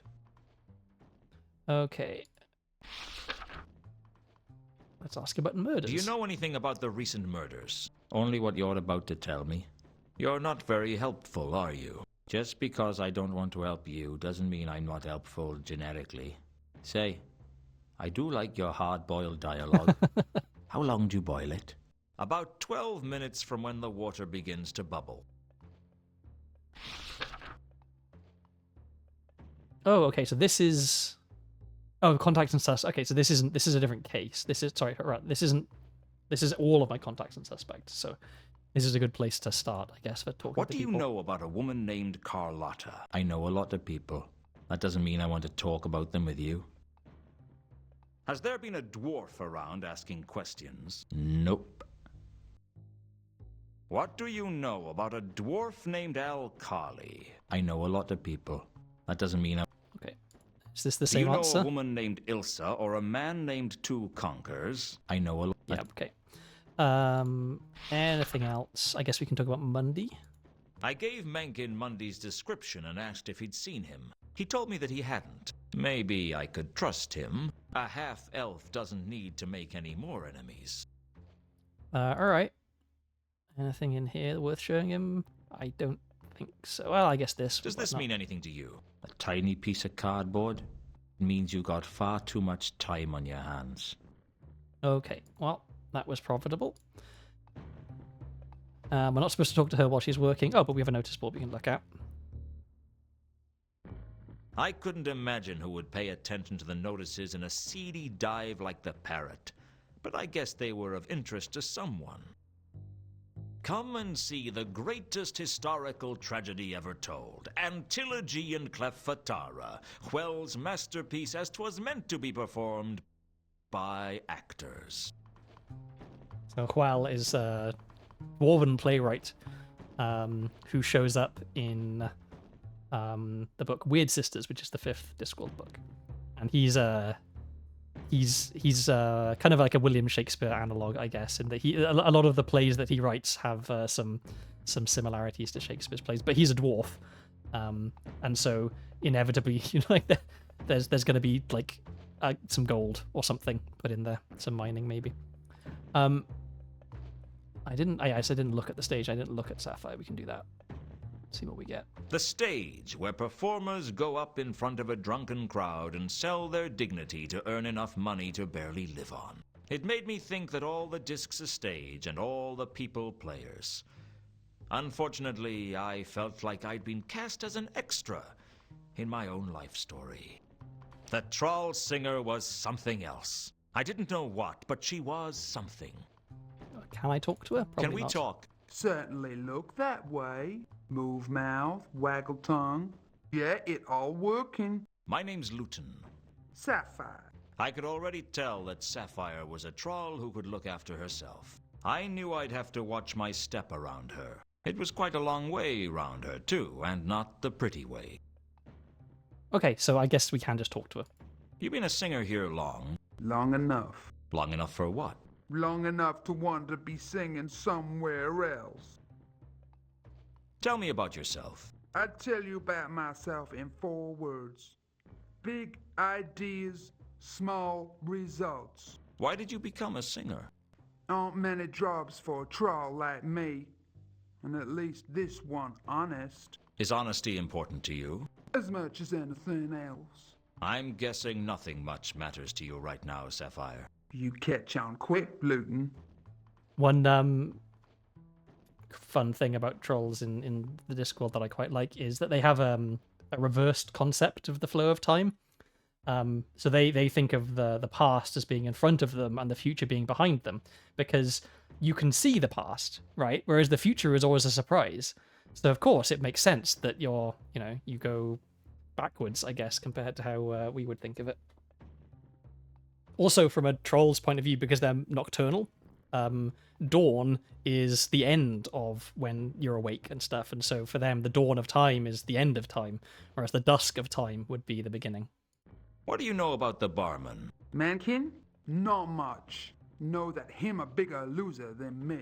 How come? He owns this place. At least Sapphire leave if Sapphire wants to. Why don't you leave? Where would I go? No place on disc for a troll like me.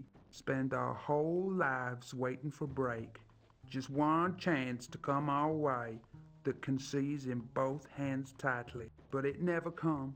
Or if it do, we don't recognize it. So we go back to grind of job we hate.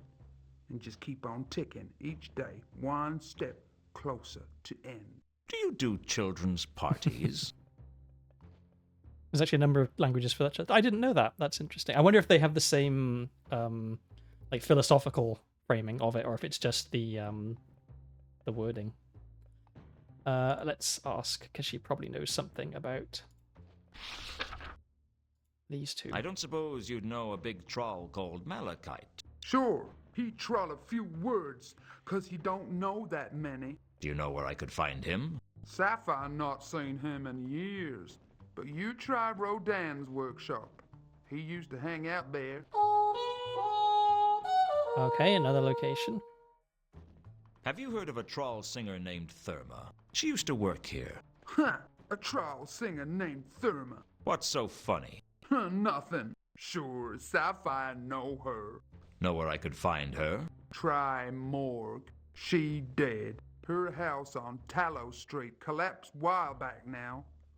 We trolls may be tough, but we're not indestructible. Rumors say she was practicing her moves and knocked out load-bearing beam. Brought whole place down on top of her. That's why Sapphire never practiced. That's the only reason. That, and I don't wanna. Know where she's buried? Sapphire don't know, but think they buried her under stage name Madame Lodestone. Madame Lodestone? Sure, on account of how attractive she was. Nice. Okay, do I bother asking about all of the things from the other case? I guess it couldn't hurt to ask about the murders. Word is there's been a lot of strange murders recently. Wouldn't surprise me. Why not? There are a lot of strange people in this city. Okay. I feel like I'm probably not going to miss out on anything, but I'm going to ask just to see. What do you know about a woman named Carlotta? Sapphire know a lot of people, but don't know everyone, mister. It's actually one of the most formative events of my life as a boy of about 7 was reading a National Geographic article about a native language spoken in the American Southwest with that exact rationality of the future being behind you. They'd also developed a comprehensive inventory of terms for car parts that they derived from terms for animal organs. That's really interesting. I can see young Nemo reading that and, you know, the fire being kindled inside your mind. Okay, I think all of these are going to be the same. I don't know those people. I guess that's asking about I Monday. gave Sapphire. No, okay. We get lots of humans through here, and they all look the same to me. Okay. And none of this stuff is going to be relevant to her. I don't think so. Okay. I'll be back. We have a new place to go, a new lead. Oh, actually, before we go there real quick, let me talk to Mankin about Madame Lodestone. I'm back. So I can see.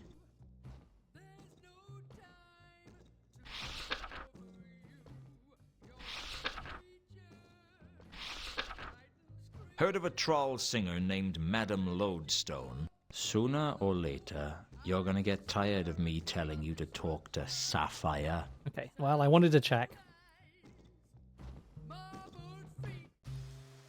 Alright, so we have a new location, which is... Oh, Rodin's workshop, okay.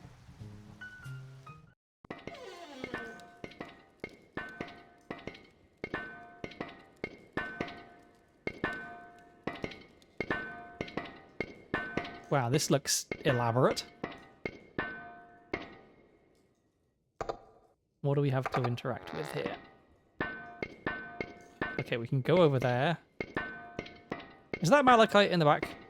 Looks like it could be malachite. Or maybe it's just a carving of a troll. At first glance, Rodin looked like a typical sculptor. On closer examination, I decided he was much less. All I knew about the statue was that it was a work in progress. You wouldn't happen to be Rodin, would you? Ah, I know that one. Oh, it's on the tip of my tongue. Take your time. Yes. Yes, I think I am Rodin. How can I be sure?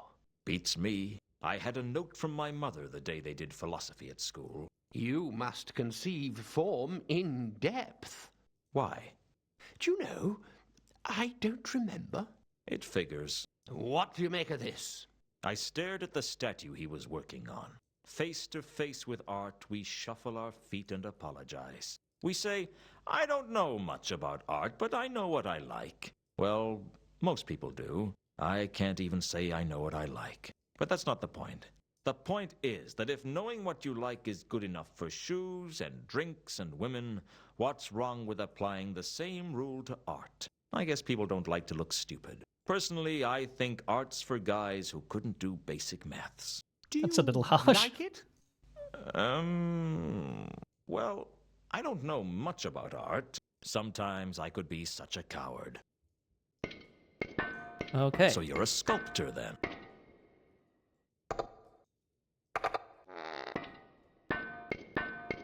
Oh, are we going to have to do the thing where we wait for the animation to stop before he'll answer the question? Yes. Yeah, fantastic. Yes. I'm reasonably sure I am. Something like that, anyway. Why do I get the feeling that you aren't going to be much good at small talk? This guy is not the most useful, I'm guessing. Well, Do you know a troll named Malachite? Malachite. Malachite. It sounds familiar. In your own time? I think he works for me. Or he did work for me. No, I think he must still work for me. Look, there he is over there. okay, so that is him. Do you know anyone named Therma? And we wait. I don't love this feature of these old games. Yeah. Where do I know that name from? It wasn't hard to lose patience with Rodin. Every day probably took him by complete surprise. Have you heard of a troll named Madame Lodestone?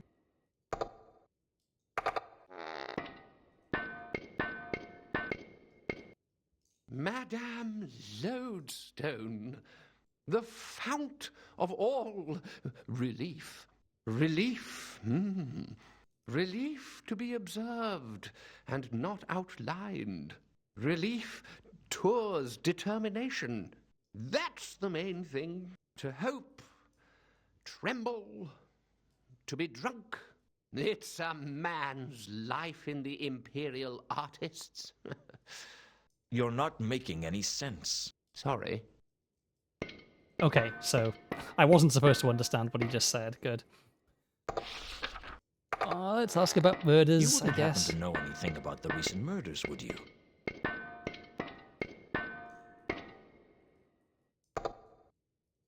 Oh, come on, don't make me sit through this every single time, please. Oh, murders. Yes. Oh.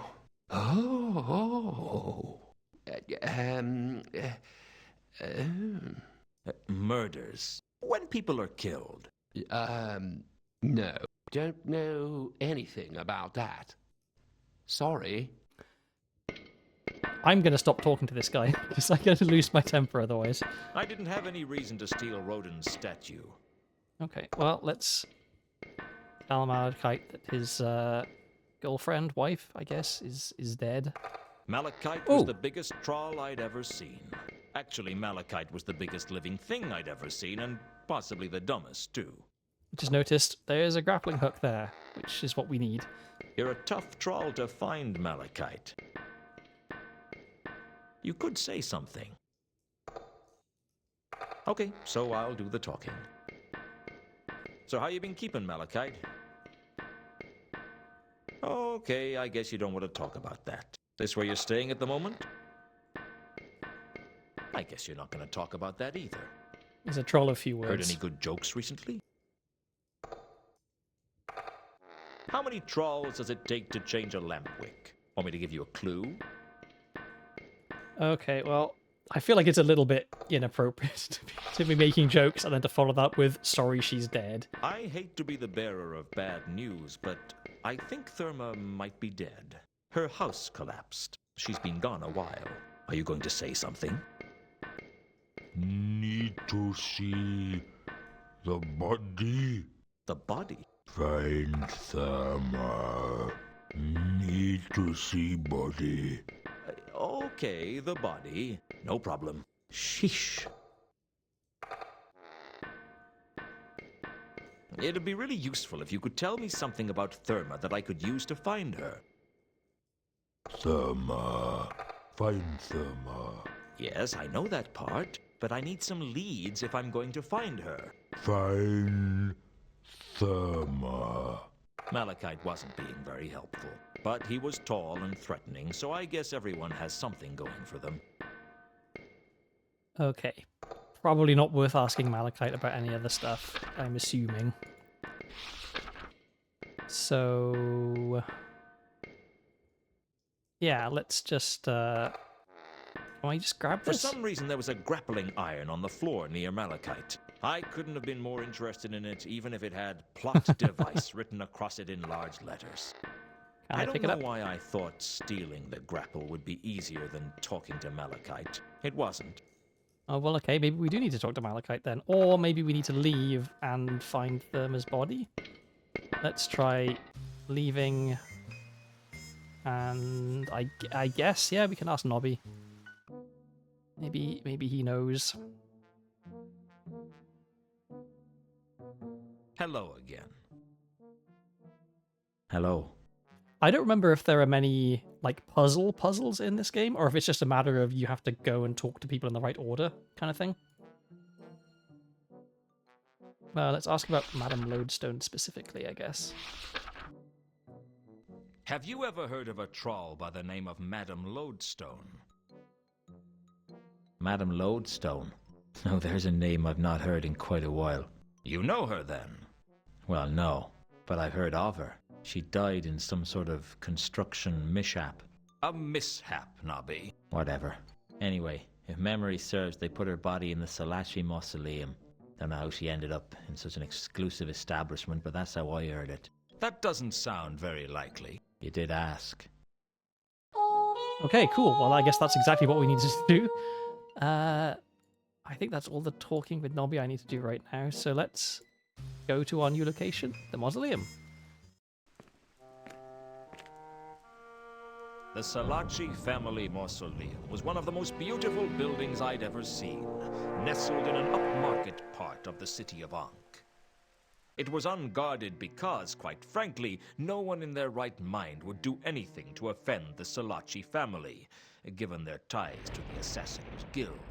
It wasn't just something that wasn't done, it was also something that wasn't survived. Okie doke. Oh, the central atrium of the mausoleum opened up so that you could see the sky. I guess on some nights it must have been quite a beautiful sight. But this wasn't one of those nights. I like the sky as much as the next man, but it wasn't exactly something I could pick up and put in my pocket. Okay, and we have tombs, various tombs. Anything else besides the tombs? No? The Salaci family mausoleum was full of tombs. More chambers, annexes, vaults, sepulchres, and catacombs than a thesaurus. I tried to find Therma's grave, but it was a waste of time. You'd need to be an expert in heraldry or genealogy to even begin to navigate around it. I'll say this for the nobility. They keep their dead well indexed. And the place isn't that big. Surely it wouldn't be that difficult to find a troll's tomb. Okay, well, we got some more information. What was it we just wrote down? Oh, just Salachi Mausoleum. Okay, well... maybe that's something we can ask Sam about, possibly? Because if anyone's going to be an expert on old families, it would be a vampire. Or are you going to say I don't want to interrupt him again? I decided not to. Well, let's try Ilsa. You came back. I'm not staying. You wouldn't happen to know your way around the Salachi family mausoleum by any chance? I'm sorry, Luton. I don't know anything about that. Okay, well, do you know Madame Lodestone? Have you heard of a singer named Madame Lodestone? I've not met them. No. Sorry. Okay, you're no use at all.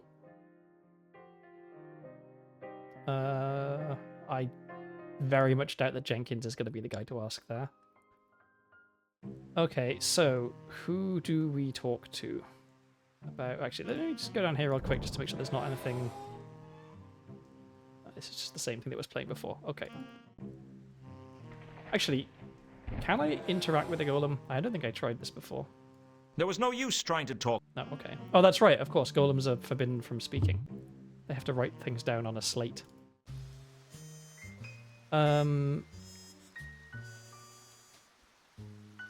Okay, so who knows about the mausoleum?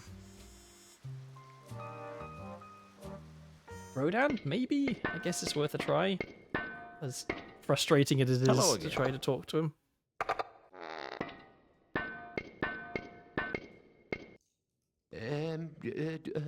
Here we go. I might skip through some of his dialogue a little bit when it's just ums and ahs, just to save Can a you little tell bit me of time. anything about the Salachi mausoleum? Ah, the mausoleum. The place where the Salachi family bury their dead. The site of burial. The center of internment. The dominant plane, clearly indicated, form directed towards you, all life surging from a center, expanding from within outwards. Can you tell me anything about the mausoleum? No, sorry. Okay, that was fantastic. Can I talk to Malachite? Wait, it's gone? That's concerning. Hello again, Malachite. No, don't say anything. I know how you'd love to talk, but I'd hate for you to wear out that beautiful voice of yours. I just want to double check. I didn't pick it up somehow and not notice. Do you know anything about the Salachi Oh, I mausoleum? thought I was going to tell him that that's where Hello? she's buried. Hello? Maybe this is a time to take no reply for an answer. Okay, so it's not here.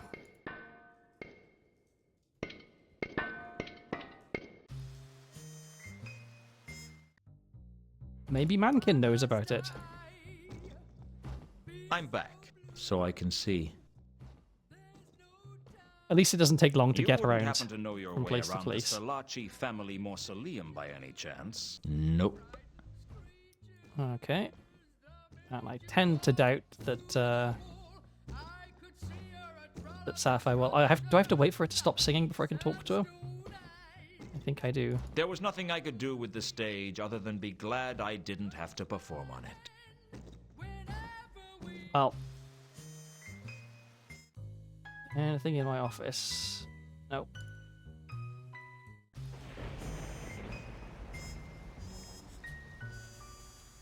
I guess I can ask Nobby. Maybe he knows. Why would Nobby know about heraldry and stuff? Or maybe he can tell me someone who does know about heraldry. Hello again. Hello.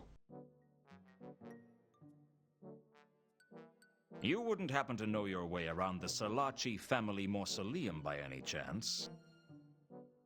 Give me a break, Luton. I don't know everything. You've been a lot of help. Okay, well... Back to... Where am I going? What am I doing? Okay, this guy, surely. He's an expert on this stuff. I've got a few more questions. That's lucky.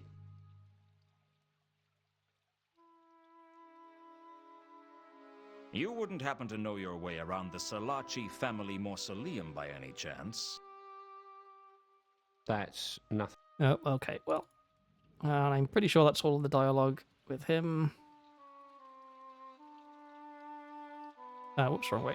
This way. I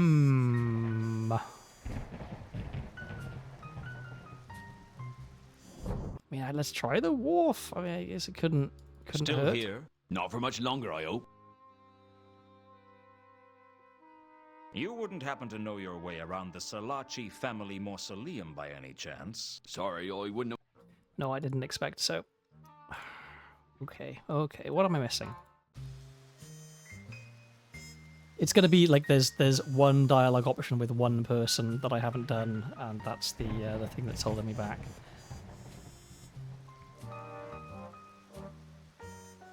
And I guess let's try Jenkins. Maybe he knows about the mausoleum. I can't imagine why he would. Hello again. Hello yourself. You wouldn't happen to know your way around the Salaci family mausoleum by any chance? Yes, I didn't expect so. Well, I can ask him Have about you heard of a this. singer named Madame Lodestone? There's no one I... Okay. Do I have anything else in my notes? Nothing here. Making sure that I haven't overlooked something. That's all about people. And this is the Mundy case. Okay.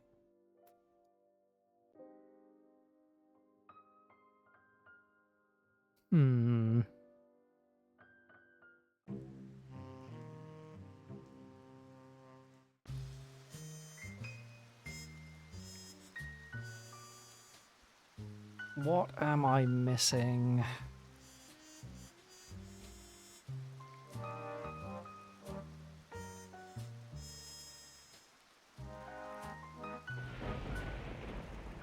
Is there more to do here, possibly? No, no, okay.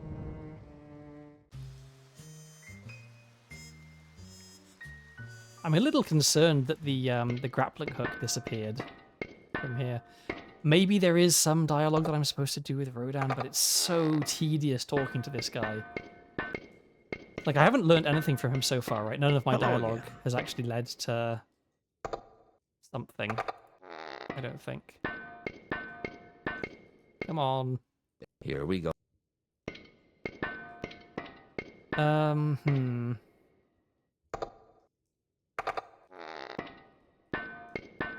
I guess Do we you can ask know about anything Mundy. about a man named Mundy?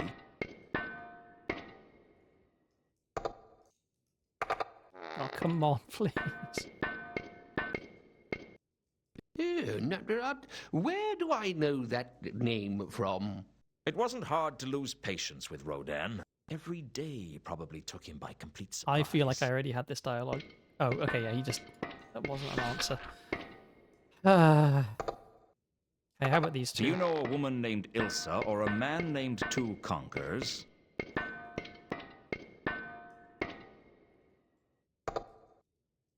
I need to be quicker with selecting my questions, I think, and then there will be less animation to play. Yeah. It wasn't Okay, that's the same thing. Let's ask about this guy. What do you know about a dwarf named Al-Khali?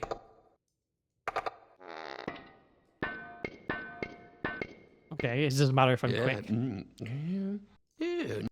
God. Carlotta, maybe? What do you know about a woman named Carlotta?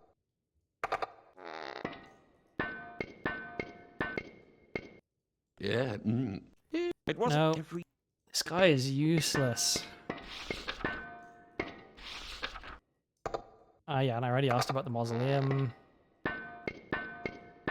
So I think I asked about one of Therma and Madeleine, so I forget which one. I'll ask Do about you know Therma. anyone named Therma?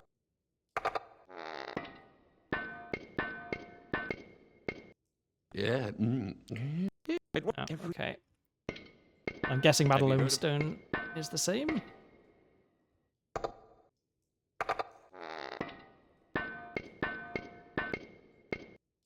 Madame, the Fount. Oh, okay, we did get this already, but it didn't make any sense. You're not making... Sorry. Okay. What if I show him this scrap of paper? Does this mean anything to you? Ooh.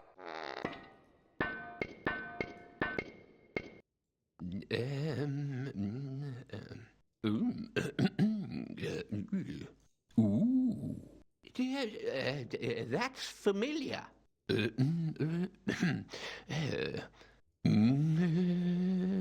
Rodan wasn't good at remembering details like his name or my name or what year it was. Amazing. Time well spent. Thanks so much. Okay, well, can we... Hello again, Malachite. No, I guess let's try and...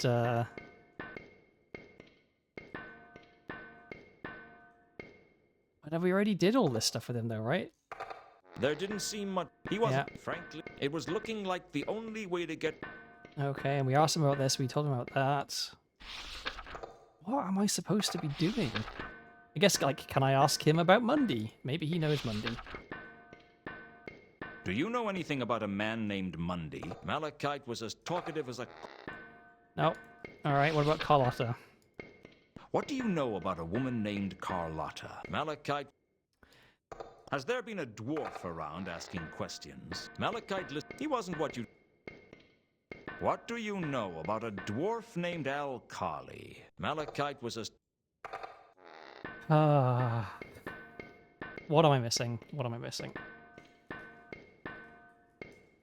Okay, then there's nothing else for me to interact with here, right? And the grappling hook is gone for some reason, which is slightly worrying. There's the statue, which you can't really do anything with. Do I use the crowbar on the statue? It doesn't seem likely. Do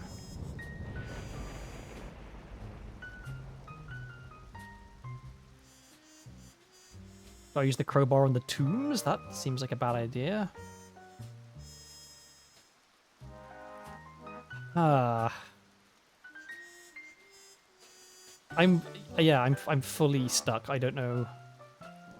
Okay, maybe I have to wait for her to stop singing so I can talk to her and ask her about the mausoleum, and maybe she knows about it. So while I wait for her to stop singing, on my phone I'm going to look up a guide for this game because I don't want to just get stuck for hours.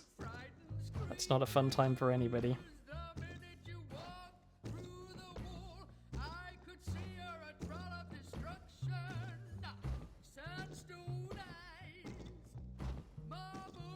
Slightly unusual that she's singing a troll song in a non-troll bar.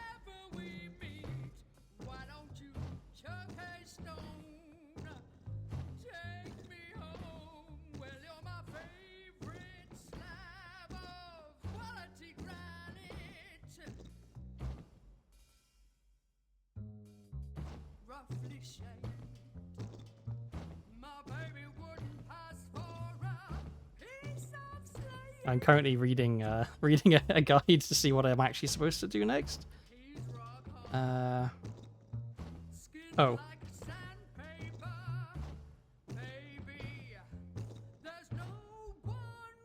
So, I would not have thought to come here, I don't think, because...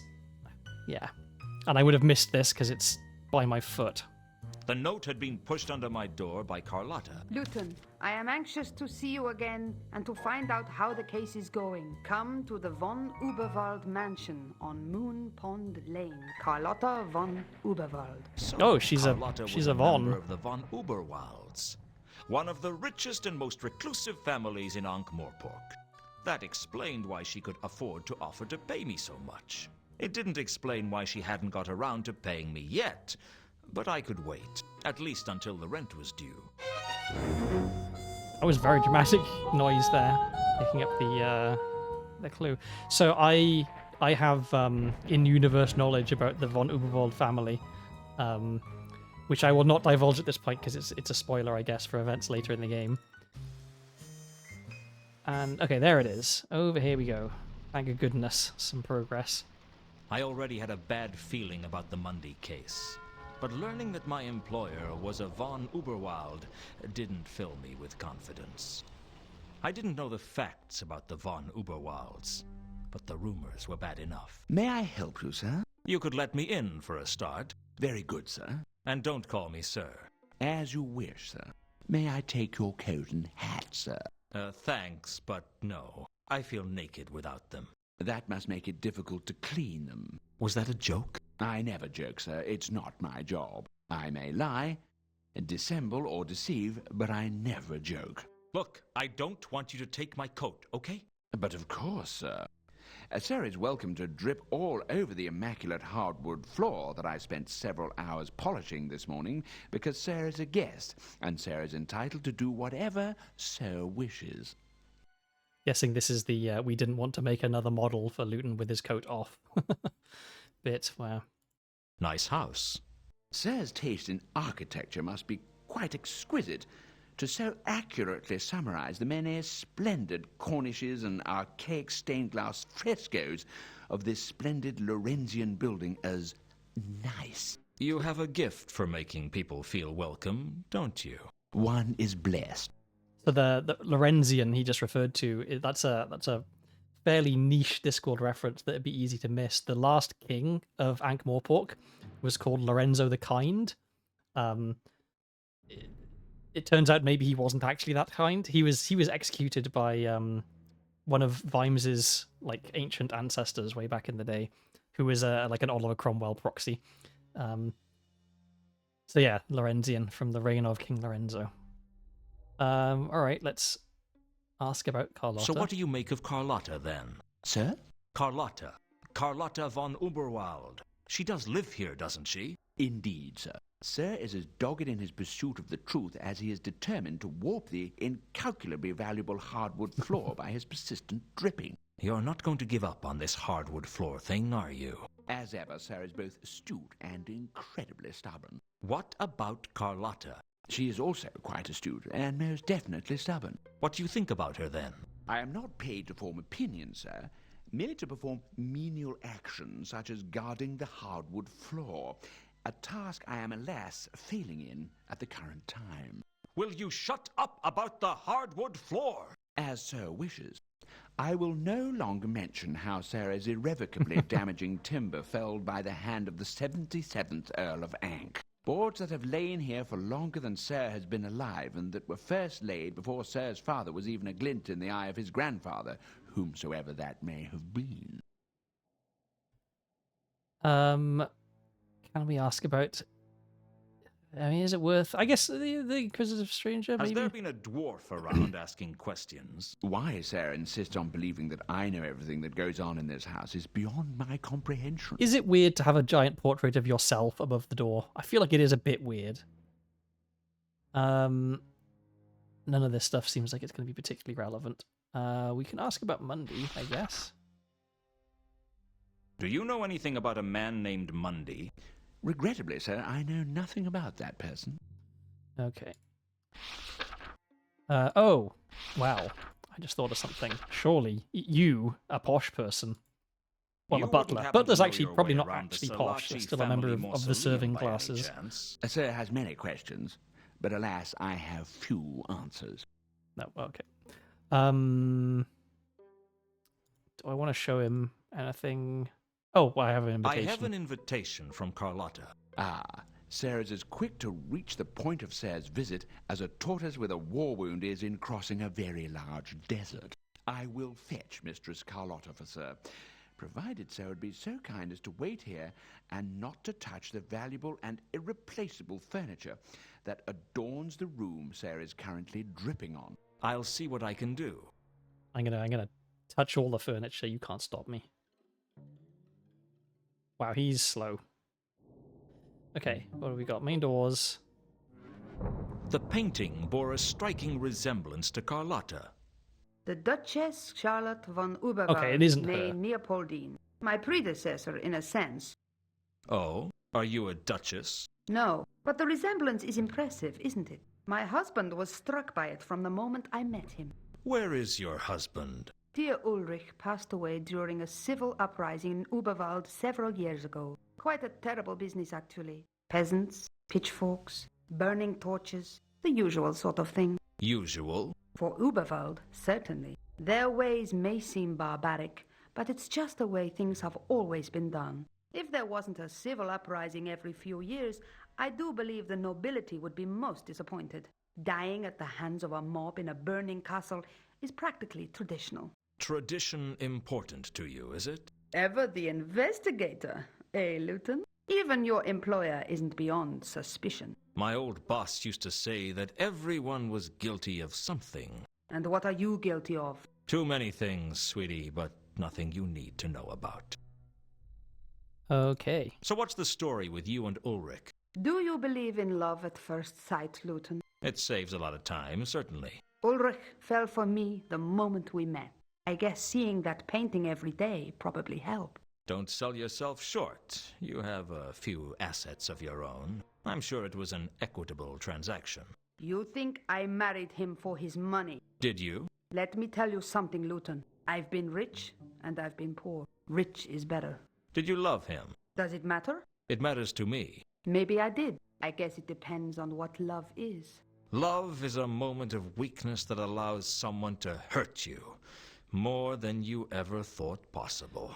Men Calm were down, given Luton. the strength to be Ease brutes off a to little. women, and women were given love to wreak their revenge. Who was she, Luton? Who? The one who left you with such a high opinion of women. She must have been quite a gal. Okay, we can do regular talk. You wanted to know how the case was going. A girl's got to have hobbies. I think I'm getting somewhere. We're all getting somewhere, Luton. The question is, am I going to like where you're going? I guess we'll just have to find that out the old-fashioned way. That's me, an old-fashioned girl. Like the girl in the picture. The Duchess? She was quite a trendsetter in her era. She wore her dress so high, you could almost see her ankles. Scandalous. My heart is pounding at the thought. Before I do these, do I want to do any? No, okay. I guess it doesn't matter. I You don't can have much to tell you about the case, I'm afraid. do things in whatever order You you still want. haven't found Mundi? Not yet. It's been like I 2 might hours. do a Calm better down. job if I had more money at my disposal. Ah, yes, of course. You haven't been paid yet. Well, it had crossed my mind. I'm sure I could sort something out. I didn't doubt that she could. The question was, would she? And more to the point, when would she? What can you tell me about the Duchess? The Duchess Charlotte von Uberwald. Born Charlotte Ameliorati Victoire Tangerine Leopoldine, she married the Duke when she was 13, which was the style at the time. She was considered a risque It's a Simpsons dilettante reference, by maybe. most of the nobility of Uberwald, and rumors abounded that she caused the heart attack that killed the Marquis of Grand Mal when she showed him her naked knees. Her corset was said to be so tight that her first pregnancy went into extra time, and her first and only son had learned his first word by the time he was born. You're pretty good on this family history business, then. I dabble. Okay, let's ask. Okay, maybe she knows about the Slutchy Mausoleum because she is actually I need posh. your help. I'm not hard to get, Luton. All you have to do is ask. I need your knowledge. I need to find a particular tomb in the Salaci Mausoleum, but I don't know enough about genealogy. You do. The Selaci Mausoleum? That could be trouble. Don't worry. I'm not going to mess with the tombs. I know better than to offend a family whose ties with the Assassin's Guild go back to its very foundation. I just want to see if someone's buried there. Who's the stiff? A troll named Therma. A dead troll? You don't get much stiffer than that, I suppose. That's Will in you poor help taste. me or not? Of course, although I'm not really properly dressed for a mausoleum. You don't mind waiting while I get changed? It's not like Therma's going anywhere. If Sarah is not too busy, the master of the house wishes a word with you. And if I am too busy? The master of the house still wishes a word with you, and I shall be forced to beg. That sounds like it could be fun. Did I say beg, sir? I meant resort to violence. In which case, lead the way. I reckon we can take the butler. Although that is a dangerous way to think, given Vimes' butler's history as a street-fighting ruffian. Mr. Luton. Put some trousers As on, I man. understand it, my daughter-in-law has retained you to investigate a certain matter for her. That's correct. Then I take it you will be a frequent visitor to my house. It seems likely. Do you know who I am? I know that they call you the Count. Do you know why they call me the Count? Because I am a Count. Count Henning von Überwald. One of the Blintz von Überwalds, I ought to add, because frankly, Überwald had an uncountable number of counts. And I'm trapped in Ankh-Morpork at the moment because my current infirmity prohibits me from leaving this room. That doesn't Did the explain room why you fail to wanted load see in? me. Because we are definitely I outside wish right to now. know what my daughter-in-law has you investigating. That's between me and her. No, Mr. Luton. I rather suspect it isn't. You see, Carlotta's hands are not on the von Überwald's purse strings, but mine are.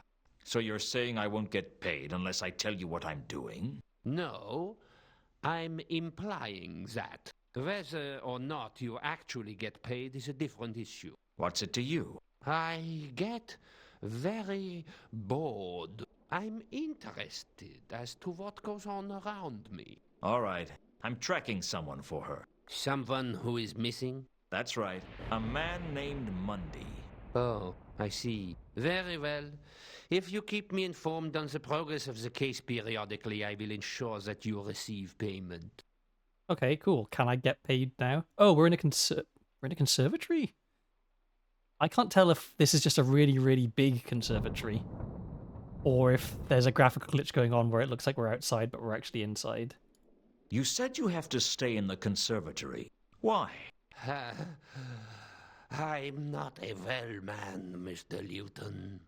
It is hard to say how long I have for this world, or indeed if the next world will take me. What's so special about the conservatory? Ankh-Morpork is too hot and humid for my tastes. I had the conservatory built especially. It's colder than the rest of the house. I keep it at the temperature I feel most comfortable with. Why so cold? You ask too many questions. I'm an investigator. It's my job. Well, be thankful that I find your impertinence charming, or else I might be forced to teach you a lesson. In your condition? You would be surprised at just what I can do in my condition, Mr. That's Luton. somewhat ominous. Okay, well, let's do all of the dialogue. If I keep you informed on how the Mundy case is going, you'll ensure that I get paid? As much as it is in my power to do so, yes. And what if I mention this to Carlotta? Maybe she's got the money from other sources and doesn't need the family money. A possibility. Very well.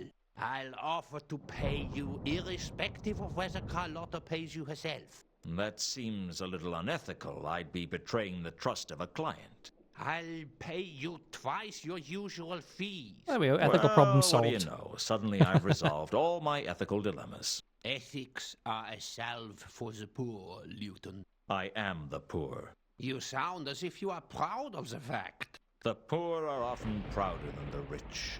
They know that what they have can't be taken away. Why would anyone want to take their poverty away? I didn't say the poor were smart. I said they were proud. Wealth, eh? So That's the always a von good Oberwalds are wealthy conversation then. topic. Not compared to some, but we have more than enough to look after our own. Is Carlotta one of your own? When she married into us, she became a part of us. He doesn't sound sound like you don't thrilled approve. about that. No. My opinions of Carlotta are not the issue. Traditions and ties of blood are stronger than opinions. But there is no tie of blood between you and Carlotta. She married into the clan. Mr. Luton, there are ties of blood between all the von Überwalds. In Überwald, blood is very important. That's needlessly sort of, what's the word I'm looking for? Foreboding on that one. I mean, I guess we know vampires tend to come from Uberwald, so yes, that makes. I mean, are the von Uberwalds? Are they vampires? Maybe. I guess he doesn't look much like a vampire. Can I talk about the fun? Okay, that is him, so it doesn't make sense to talk to him. Well, maybe it does make sense to talk to him about himself. So you're a count? Yep. I am the Count, yes. What's it like? It's fine. Although one does get the occasional burning desire to tear out the throat of people who ask too many questions. Do I have to draw you a picture? Well, let's continue asking questions. There's no way that can backfire. Do you know the Salaci mausoleum at all? I'm aware of it. The Selaci family and the von Uberwalds do occasionally mix in polite society. By polite society, you mean high society? Well, certainly out of your reach. Is there any chance you could show me around it? Mr. Luton, there is little chance that I will leave this room for you or anyone else, let alone travel halfway across town to give you a guided tour of a mausoleum. Also, I confess, it would bring back happy memories of when I was dating. You took your dates to a mausoleum? Sometimes. Sometimes my dates lived in mausoleums. You dated the dead? No, the undead. They can be terrible bores sometimes, but most vampires are terribly well bred. Okay, and he's not going to know anything about trolls, but maybe we can ask him about murders. Do you know anything about the recent murders? There are always murders in Uberwald. I don't see why these should be any different. I was talking about the murders here in Ankh-Morpork. Mr. Luton, I couldn't be less interested in the petty crimes of this wretched city. If you hate it so much, why don't you just leave? That's the appropriate response, right? We can talk about Carlotta some more. Carlotta. I find it impertinent that you should ask questions so boldly of me. You'll live. It is fortunate that I find your manner amusing. I guess this must be my lucky day. Very well. Carlotta became a member of the family by marrying my son Ulrich, who is no longer... He's really leaning into the accent. I'm sorry. Nigel playing Yes, he returned to Uberwald several years ago. Oh, I'm sorry. I thought he was dead. Oh, he is. And, alas, Carlotta is now part of my family, and I have a duty to protect her. Why do you dislike her so much? It is not something you should trouble yourself with. Is it just me, or is being told, like, don't worry about it by someone in a position of authority just, like, it makes you really, really want to ask more about it? Let's ask about Monday. What can you tell me about Monday? I'm afraid I can tell you nothing, but I would be interested in what you have to say about Monday. Carlotta says he's an ex-lover and she suspects him of cheating on her. And you believed her? Whether I believe her or not is immaterial. Got distracted by food, which led to me being distracted by sports ball. How are we doing? I got stuck for a bit, briefly looked up a guide and realized, oh, I need to go to one specific place and pick up one specific item, and then got unstuck. And now we're talking to Carlotta's father-in-law. Carlotta's the woman who started us on our initial investigation. And she's about to take us to the mausoleum to show us where the troll Therma is buried, which is what we need to tell Malachite so that we can get him out the way, so that we can get the grappling hook, so that we can get onto the roof of Pier 5, so that we can get inside and look at what was on the boat. I think that's everything. Okay, I think that's all of I'll our be back later. relevance dialogue with this guy.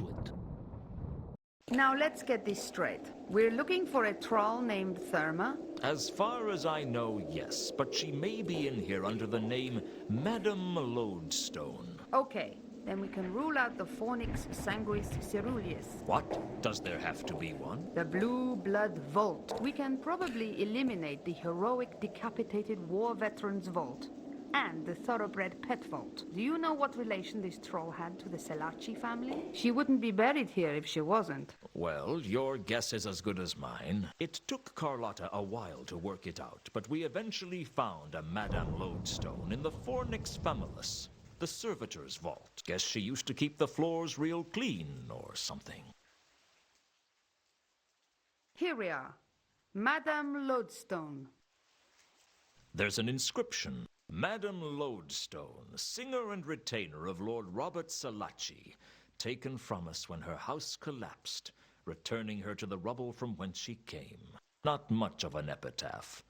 Still, it's more than I expect mine will say. I'll probably end up with whatever's written on the cement bag round my feet. Okay, now hopefully we can go back to Malachite. Carlotta? Oh, Carlotta? She disappeared without even a word. rude. I couldn't work that woman out. Still, she'd found me the tomb, which left me trying to decide whether or not to tell Malachite. I mean, why wouldn't I tell him? I like it when fantasy stories make a reference to lodestones. I'm like, ooh, cool. Magic, dragons, and magnets. Yeah. I mean, in the words of the great philosopher Violent J, fucking magnets, how do they work, right? Oh, do I need to... A stone slab covered the tomb of Madame Lodestone, and presumably Therma's body was inside. Yeah, that presumably is making me wonder. Can I open this? That wasn't going to help me move the slab. No, okay. There's an inscription. Oh, we already saw that. Okay, then I think that was everything here, right? Yeah. I don't think I can move this. I tried to move the slab. Maybe I but need to it bring was far Malachite too down here. heavy. Part of me is thinking the tomb is going to be empty. Because it's a detective game, right? Like, there's got to be some kind of surprise. All right, Malachite was over at Rodan's. Let's go to Rodan's. I'm never talking to Rodan again if I can help it. Hello again, Malachite. No, don't. Okay. Oh, okay, cool. So this has all been crossed off. Well, I think I found Therma's body. It's in the Selaci Mausoleum. Need to see body. Take me there. Okay. Nice to see someone dealing with the grieving process at high speed. Cut straight to the acceptance. It saves a lot of time, doesn't it? I don't know why I bother sometimes. Not as if he's listening to me. Maybe it'd help if I hit him with something, like maybe a really heavy building. Need to see body. Of course you do. Here's the tomb. Need to see body. Oh, I'm not Hey, a it's I'm not going a to juggler. be I'm pretty just ugly in aware of there. their work. I mean, guess she was at least crushed under a at least that house. one That'd one mess son that up got even a memed on a troll. lot. Need to see body. Is he going to just smash it? Malachite Or- pushed no, the lift it off, slab off okay. the tomb like he was opening a jam jar. Inside was some rubble that I assumed was Therma's body. Frankly, there wasn't much to go on. Trolls are rocks, and that's the whole story. Not Therma. Keep looking. Are you crazy? How could you tell? Not Therma. Keep looking. I was beginning to wonder if Malachite was mad. If he was, I could at least make use of it. Okay, I've got no soul. I must be a heel. All right, I'll keep looking. But I've got a problem. There's this building I need to get into, but I can't do it. I need a grappling iron. A grappling iron like the one you have. Look, I need to borrow your Okay, that's why it went grappling away. iron. Is because I guess he Do you put it understand? in his pocket. Give you hook. You find Therma. That's the deal. I couldn't help but wonder what it meant if that rubble wasn't Therma. Had Sapphire lied to me? I wouldn't be surprised. Frankly, I was more surprised Is by Sapphire people telling me the Therma? truth than telling lies. Did she fake her death Lies so that she flow can? like water. Well, no, but because the truth burns. That's not a bad line. I better write that down. Malachite gave me the grapple and left the mausoleum without another word. all right. So yeah, I guess it wouldn't make sense for Sapphire to be Therma because Sapphire was complaining about how she didn't want to just be a singer in the troll bar. So like faking your own death so you can keep doing the thing that you were doing before doesn't really make a lot of sense. Can we look at this? The rubble was definitely the body of a troll. But according to Malachite, it wasn't Therma's body. I examined the body closely, but all I could see of interest were the troll's diamond teeth glinting at me. Okay. Well, now we can get onto the roof of Pier 5. That doesn't seem correct. Let me go back here. Let me try that again. If we walk through here, is he still going to be there? No, okay, good. Is there a reason they pronounce troll that way? A British person doing an American accent, I guess. Like, I would say troll, not troll.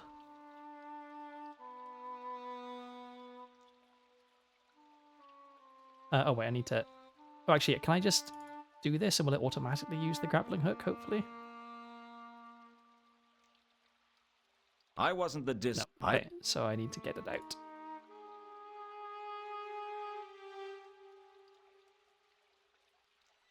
Hooray, progress.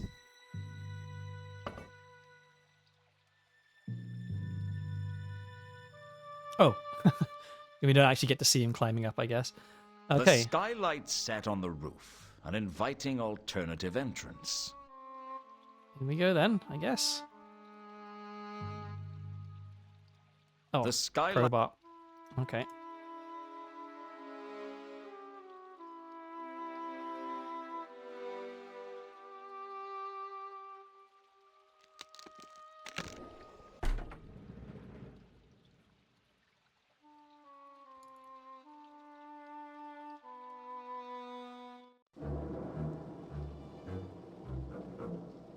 Quite dark, and I can't tell if it's like supposed to be that you can't actually see anything at all, really, or if the do I need to boost the gamma? Breaking into the okay, there we go. warehouse was easier than I thought, but then I was a natural pessimist. Living in Ankh-Morpork did that to a man. What little light there was in the warehouse was coming through the skylight, and shadows played on the walls as I searched for something to help the case. I didn't know what I was looking for, but I was desperate enough that anything would do. I'm wondering if I have to wait for the lightning to flash and then I can... Like, is there going to be some small thing on the floor? Yes! Of course there's a match, but there's always a matchbook with a number or a name or something written on it. Oh, and that's the... Is that... Okay, so yeah, now we know. Somewhere on Whalebone Lane. Okay, can I combine things? Can I scroll down? How do I... Hang on. There we go. If I combine scrap with matchbook, does that do anything? Or I guess I'm just moving things around in my inventory. Well, at least now we know it's a 9 Whalebone Lane. Right.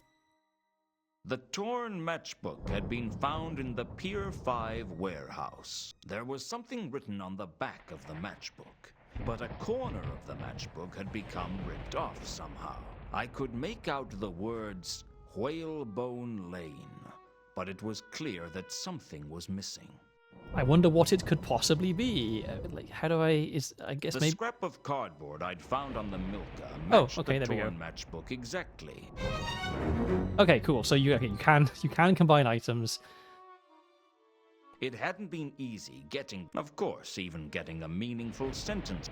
Okay. Right. Anything else around here? Or is that the only thing for me to interact with? We've got crates. The warehouse was full of crates. I wasn't surprised. That's what the warehouse was for, after all. None of the crates seemed to be of much interest, though. Okay, so that's saying don't bother looking at the crate. I guess maybe that was all I needed in here. Back out again. How do I leave? Yeah, okay. Alright, well, can we go to 9 Whalebone Lane?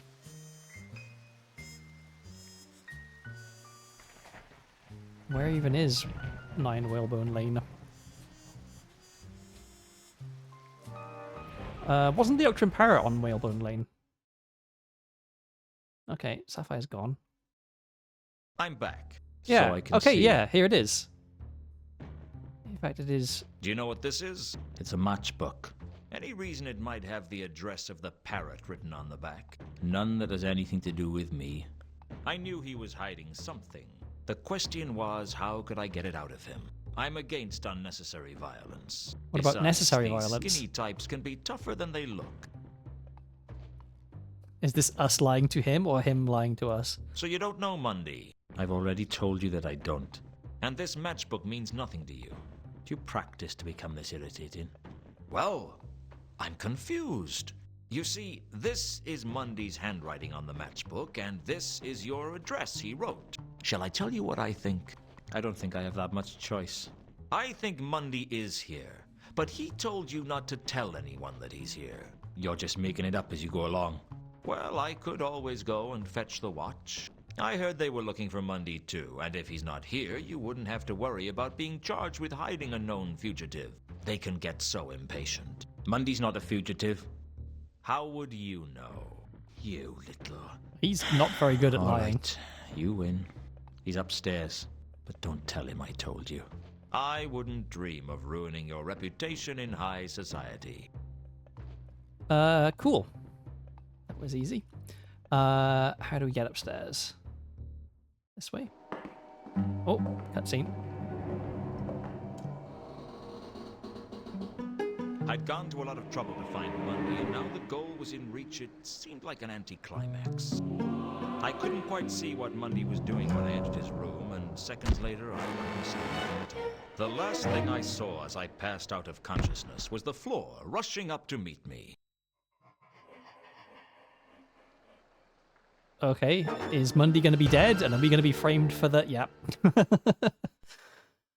Oh, Act 2. Okay, well. That's fairly By good the time timing. I came around, the watch had arrived. I must have been unconscious for hours, maybe days. I thought no one could feel as bad as I did, until I saw Mundy. His feet were bound and his eyes had been gouged Oh, out. God. Either he died of massive blood loss, or he'd spilt an awful lot of red wine. It wasn't going to be a good day, I decided. Going somewhere, Luton? You don't leave until we've finished with you. You know where my office is. Who's that supposed to If be? you want an interview, you can find me there. I consider you to be the prime suspect in this investigation. You've got to be kidding. I've never been more serious. Never? What do you want with me? I was unconscious throughout the whole incident. We only have your word for that. You could have killed Mundy and then knocked yourself unconscious. With what? Your wedding. You were pretty serious then. What? Yes, Nobby. Now shut up. Will you explain what you think I did? You came in, mutilated Mundy, and then knocked yourself unconscious. Is that all? There's your promotion, too. You were really serious then. Nobby, you've made your point, thank you. Shut up. Is that supposed to be How do I knock Vines? myself His unconscious? voice is I don't all know wrong, yet. if it is. But you're not a complete fool, Luton. You'd have found a way. Do you have any evidence against me, or is this just part of your ongoing campaign of victimization? With just, you're always kind of serious. You were present at the time of the murder. Your rope was used in the murder. My rope? The murderer steals from me, and suddenly I'm guilty of murder? It's not a bad thing. I mean, you're the commander of the watch. and Okay, so that that's is a supposed to be serious Vines. job. Wow, the Then voice... there's the victim's message. Azil? The voice How is does all that wrong for incriminate Vimes. me? It I'm ends disappointed. in L-E. He could have been trying to write Luton. He could have died before he could finish. He could have been trying to write lemon. And what is Azzy supposed to mean? I was only trying to help. For all we know, Azzy might mean it was in Mundy's own language. For all we know, Azil might mean, help, someone has gouged my eyes out. You're just guessing. There must be other suspects. The landlord says no one went upstairs after you. It could be the landlord for all you know. Mankin? He's not the type. Anyway, he reported the incident to us. Listen, You've got Isn't it nothing often the on me, case that and the unless person who you're going reports to the arrest crime me, is the person who did the crime I'm with going to murders? I'm keeping an eye on you, Luton. Consider yourself a suspect for all the counterweight killings. If you're in any way involved, I'll find out. Don't leave town, Luton. He's really got it in for me, hasn't he? He's not a bad person, Luton. He's just a bit... Psychotic? Obsessed? Judgmental? I was going to say overworked, but I've changed my mind. What's this about counterweight killings? Well, and this is in the strictest confidence, I won't tell anyone who doesn't talk to me. the murders have all been a bit, well, odd, redualistic. What? They are involved with a revival of philosophical principles concerning the division of reality into two independent forces, mind and matter? No. Redualistic. Like what cults do. Reduals. Ritualistic. I see. Like someone was trying to make a point. Yeah. One of the patrician's clerks was killed the other day. Very suspicious. Why the counterweight killings? I'd better not discuss that. Gotta go. See you later, Luton. A lot later will do. Okay, so looking at the blood on the wall, my immediate thought... Where's my mouse gone? Here, my immediate thought is that the message is upside down, that it's 3712V. But I was going to say, this is the very beginning of Act 2. I'm going to save here. I think I can save. Yeah, I'm going to save.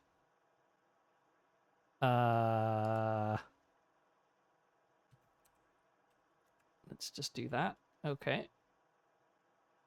And I'm gonna end stream here because, as I said, I wanted to raid into Vanille. We've had 3 and a bit hours of this, and so yeah, I had fun. I'm really sad that Vimes' voice is the way it is because it's just so wrong for the character in my opinion. Vimes is not in any way posh. He's like street trash basically, who has risen to the rank of Commander of the City Watch and Duke of Ankh against his wishes.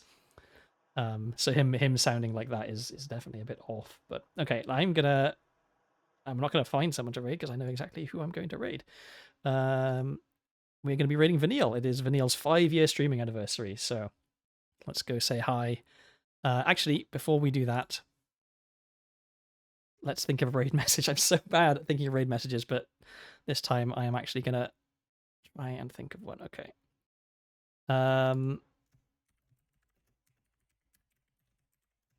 This one is fairly easy to think of, at least. There we go. Can't go wrong with a good old happy anniversary. Okay, and then we will start the raid, and then I will fire the raid pretty quickly, and then, yeah, everyone give Vanille some hearty congratulations. And I hope you enjoyed the stream. I did. I'm looking forward to playing Act 2, and I think there's an Act 3. That would make sense. So maybe this will end up being 3 streams. Maybe it'll be more depending on how long Act 2 and Act 3 are compared to Act 1, and if I get stuck again. But so far, I think things have been going fairly well, apart from missing that note for a while. Yeah, okay. So I will start the raid. And the raid is starting. And any second now. Okay. Thank you everyone for stopping by. I don't know if I'll stream during the week. I'd like to, but I might have Dungeons and Dragons or various other things going on. Certainly next Sunday at the very latest. So until then, see you all around.